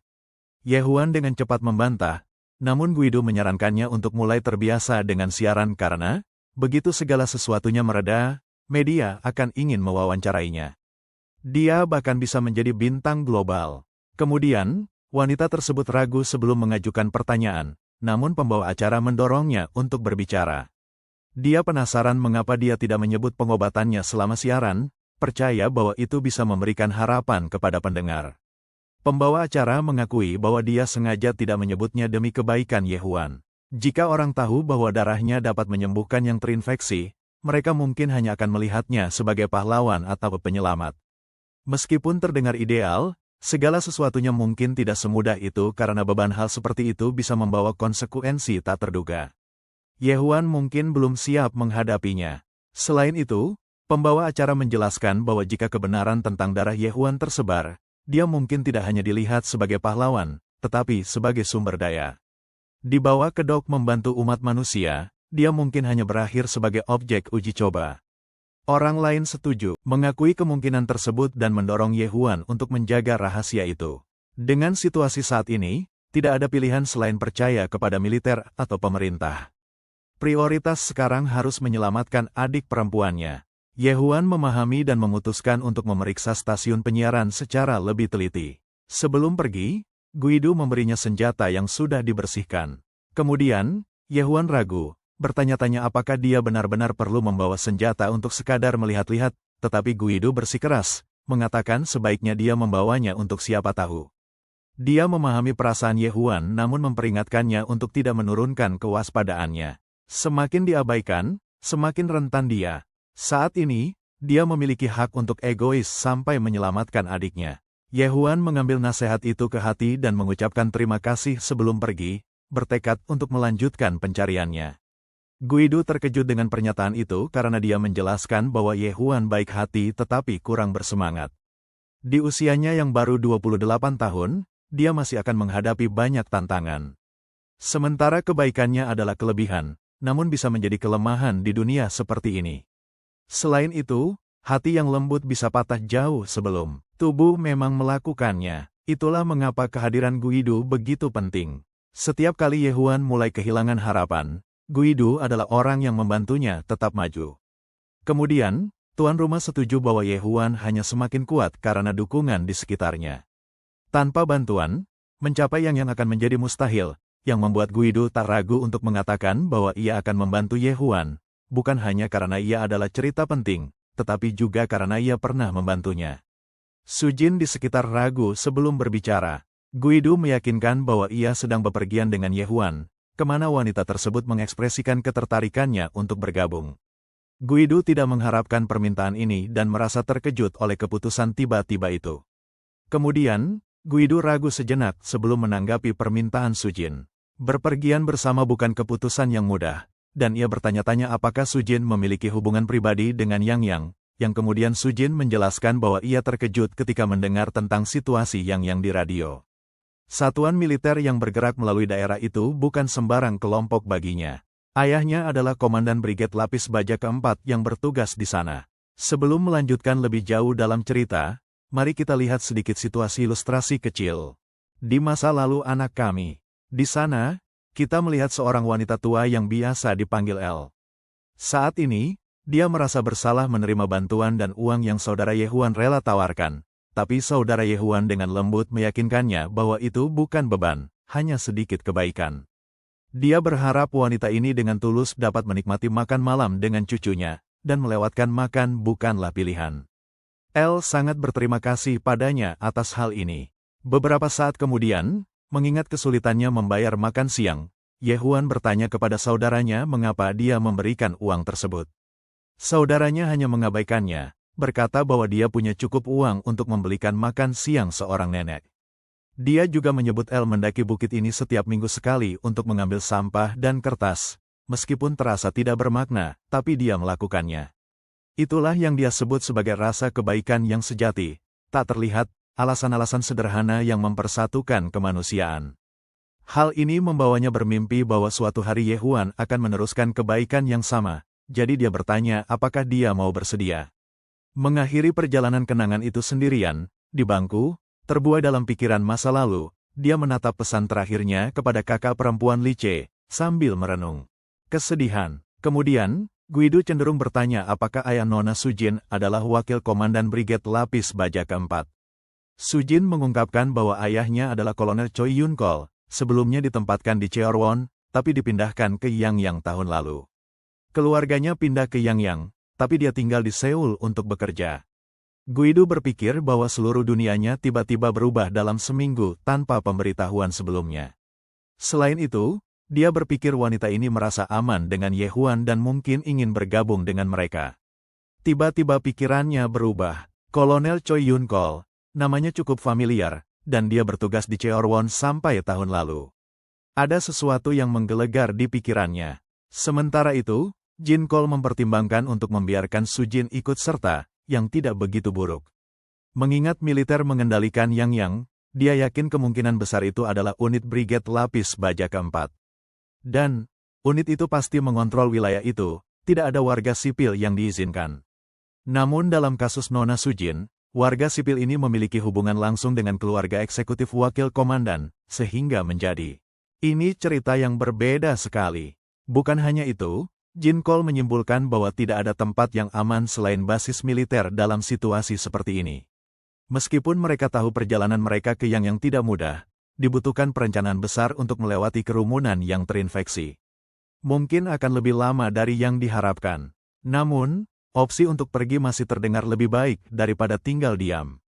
Sujin memutuskan keheningan, menyatakan keinginannya untuk bersatu kembali dengan keluarganya. Oleh karena itu, mereka memutuskan untuk membahas hal tersebut lebih lanjut ketika Yehuan kembali. Selanjutnya, Yehuan mendengarkan kasus Sujin, bertanya apakah dia akan ikut bersama mereka. Dia tidak memiliki masalah dengan Sujin ikut, karena tahu keluarganya berada di Yangyang. Guido memberikan Yehuan pembelajaran nyata, mengatakan bahwa mereka tidak pergi ke Yangyang untuk liburan. Yehuan menyadari risiko yang nyata, tapi dalam situasi seperti ini, keluarga menjadi yang terpenting, tanpa ragu. Dia juga secara santai menyebutkan perjalanan ke Yangyang karena adiknya. Hal ini membuat Sujin merasa relate, berharap tidak menjadi beban bagi mereka di kemudian hari. Maka mereka bertanya pada Jin-kol apa yang akan dilakukan selanjutnya. Dia mengatakan bahwa sekarang dia memiliki sedikit harapan, dia akan terus melakukan siaran dari sini. Dengan pikiran itu, ia bertanya kepada mereka apakah mereka bisa berbagi informasi apapun yang mereka dapatkan di perjalanan ke Yangyang. Selain itu, Jin-kol menyebutkan bahwa mendapatkan laporan dari seluruh negeri, tapi intel tentang pangkalan militer jarang. Selain itu, hampir tidak ada yang melakukan perjalanan jarak jauh seperti yang mereka lakukan. Jin-kol menunjukkan bahwa tempat seperti Seoul dan daerah metro pada dasarnya ditutup. Dia berpikir jika militer atau pemerintah masih beroperasi, mereka mungkin telah memindahkan pangkalan mereka ke provinsi. Itulah mengapa Jin-kol berpikir menyiarkan perjalanan mereka ke Yangyang sebagai dokumenter langsung akan berarti banyak bagi pendengarnya yang masih hidup. Dia berharap Yehuan bisa menyelamatkan adik perempuannya dan bersatu kembali dengannya. Sementara itu, dia berencana untuk tetap di tempat dan melakukan yang terbaik. Yehuan memberinya senyuman kecil, berjanji untuk kembali untuknya. Setelah itu, Guido mengisi ulang persediaan makanan Jin-kol untuk setidaknya 1 bulan. Jin-kol khawatir itu berisiko memberikan persediaan mereka sebelum pergi ke Yangyang, tapi Guido meyakinkannya bahwa mereka akan pergi ke supermarket untuk mengisi ulang. Selain itu, Ye-Huan mengkonfirmasi bahwa lantai 8 bebas dari zombie, jadi mereka tidak lagi terjebak. Jin Cole berterima kasih kepada Ye-Huan untuk menyelamatkan. Dia berarti banyak baginya dalam beberapa cara. Dia bermimpi akan hari di mana mereka bisa bersiaran lagi bersama, kali ini bersama adiknya juga. Dengan menyatukan tangan mereka dalam lingkaran, mereka mengucapkan selamat berpisah sebelum berpisah. Setelah itu, Jin Cole melihat trio itu pergi, meninggalkannya hanya dengan harapan. Begitu anak laki-laki kita dan teman-temannya keluar, dia menyalan motor biknya, memimpin jalan sementara Guido dan Sujin menyesuaikan diri di dalam mobil. Dengan mesin menggelegak, mereka melaju di jalan dengan kecepatan penuh. Guido tetap berada di belakang, mengikuti Ye-Huan. Dia bersumpah akan membawa Li Che kembali kali ini. Dengan pintu terjepit oleh tumpukan barang rongsokan, Putri Li Che tidur dengan tenang. Dia lembut memberitahunya untuk tetap bertahan sedikit lebih lama, memberitahunya bahwa Paman Ye-Huan akan datang menjemput mereka segera. Sementara itu, perjalanan trio kita terhambat saat mereka menemukan jalan raya penuh sesak dengan puing-puing mobil yang ditinggalkan. Bahkan jika mereka mencoba, mereka tidak bisa mendorong sepeda motor melewati semua barang rongsokan yang menghalangi jalan mereka. Guido sudah memperkirakan bahwa perjalanan mereka menuju yang tidak akan berjalan mulus, tapi dia tidak menghitung jumlah keruwetan sebanyak ini. Bagi dia, mereka mungkin harus mengambil rute yang lebih panjang. Rute yang lebih panjang dari yang dia pikirkan awalnya. Sujin melihat peta di tangannya dan menyarankan untuk mengambil rute 86. Dia yakin mereka tidak akan menemui reruntuhan selevel di sana. Guido merasa ide Sujin bisa dilakukan, jadi dia segera memberitahu Ye-Huan tentang jalan nasional yang akan mereka ambil. Tapi sepertinya pikiran Ye-Huan sudah dipenuhi dengan pikiran yang meresahkan. Pemandangan sebuah keluarga tergeletak mati di depannya membuat hatinya merasa terpuruk, tapi dia mengusir perasaan itu dan merespons temannya. Beberapa saat kemudian, mereka tiba di stasiun Namyangju. Di sana, mereka bertemu beberapa zombie, yang berhasil mereka taklukkan dengan usaha bersama. Setelah itu, mereka duduk bersantai untuk menyiapkan makanan. Begitu malam tiba, mereka memutuskan untuk berlindung di mobil mereka. Ye-Huan menatap handphonenya. Dia sudah mengirim banyak pesan ke adik perempuannya, tapi masih belum ada jawaban. Pagi tiba dan jalan yang mereka ikuti berujung buntu. Banyak jalan yang bisa mereka ambil, tapi menemukan yang benar-benar menuju ke yang adalah masalah lain. Memfilter rute yang lebih aman bahkan lebih rumit. Akhirnya, mereka memutuskan untuk beristirahat sebentar. Di sini sebelum melanjutkan, tempatnya cukup terpencil dan tenang, jadi seharusnya tidak terlalu berisiko. Total, mereka sudah lelah mencoba mencari tahu rute teraman. Sedikit istirahat untuk mengisi ulang tenaga sangat pantas. Sujin menggunakan kesempatan ini untuk masuk ke dalam hutan yang lebat untuk urusannya. Ketika dia menghilang di tengah pepohonan hijau, Guido tidak yakin apakah seharusnya dia berkeliaran seperti ini. Namun, mereka juga tidak bisa mengikuti dia.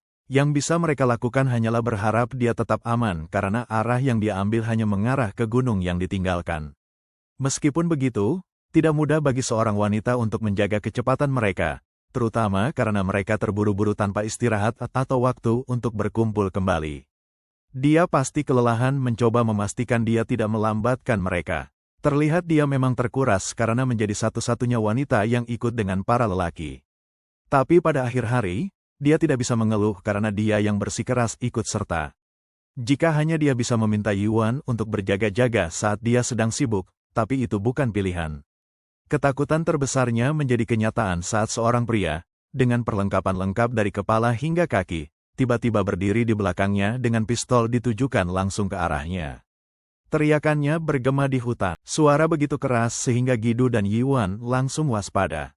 Tanpa ragu sedetik pun, Yuan segera meluncur cepat ke arah asal teriakan yang mengganggu itu. Saat dia memanggil namanya dan mengharapkan respon, dia malah menemukan pria yang terlihat seperti tentara yang membuat Sujin ketakutan. Pria itu meminta Yuan meletakkan senjatanya. Karena tidak ada ruang untuk risiko, si anak itu meletakkan bednya tanpa pikir panjang. Prajurit itu pun meminta penjelasan tentang identitas Yuan dan alasan keberadaan mereka di sini. Sementara itu, Yuan juga mencoba mencari tahu siapa pria ini. Jelas dia seorang yang selamat, tapi ada yang aneh. Dari mana dia bisa mendapatkan senjata itu? Tampaknya dia bukan prajurit militer yang sungguh-sungguh. Tanpa ingin mengambil risiko nyawa Sujin, Yuan mengangkat kedua tangannya ke udara dan memberitahu pria itu bahwa dia adalah pasangannya. Alasannya ada di sini karena dia mengikuti teriakan Sujin. Prajurit palsu itu kemudian menuntut tahu mengapa Yuan dan temannya berada di pegunungan ini karena tidak ada apa-apa di sini. Yuan memutuskan untuk jujur, menjelaskan misi mereka, yaitu mencapai Yang dan menemukan keluarganya. Tapi dia dan teman-temannya terjebak, mereka tersesat, tanpa sengaja, akhirnya mereka berkeliling sepanjang hari dan berhenti di sini untuk istirahat sejenak. Lagi pula, tempat ini terlihat aman, jadi mereka tidak punya alasan untuk melanjutkan perjalanan tanpa beristirahat yang layak. Akhirnya, prajurit palsu menurunkan senjatanya dan meminta maaf atas kepanikan yang disebabkannya. Dia menyadari bahwa tidak sopan baginya bertindak seperti itu. Dia merasakan gerakan di gunung yang sepi dan salah mengira bahwa mereka adalah orang yang terinfeksi. Kemudian dia membantu Sujin yang terganggu bangkit dari lumpur. Akhirnya, dia melepas helmnya dan memperkenalkan dirinya, Zhang Tehun. Sebagai tanda perdamaian, dia sekali lagi meminta maaf karena telah membuat mereka ketakutan. Yuan, sebagai balasan, memperkenalkan dirinya dengan sopan. Ternyata Guidu juga telah tiba di area tersebut, karena mereka jelas mendengarnya memanggil Yuan. Mendengar seseorang lain mendekat, Zhang Tehun segera bertanya berapa jumlah mereka. Yuan menunjukkan 3 jari sebagai jawaban. Zhang Tehun kemudian tiba-tiba mengundang mereka untuk ikut dengannya, melihat seberapa lelahnya mereka. Tempat di mana dia tinggal saat ini tidak begitu nyaman, tapi tetap lebih baik daripada tidur di luar. Jika tidak ada yang lain, di sana ada banyak ruangan tambahan untuk menampung semua orang.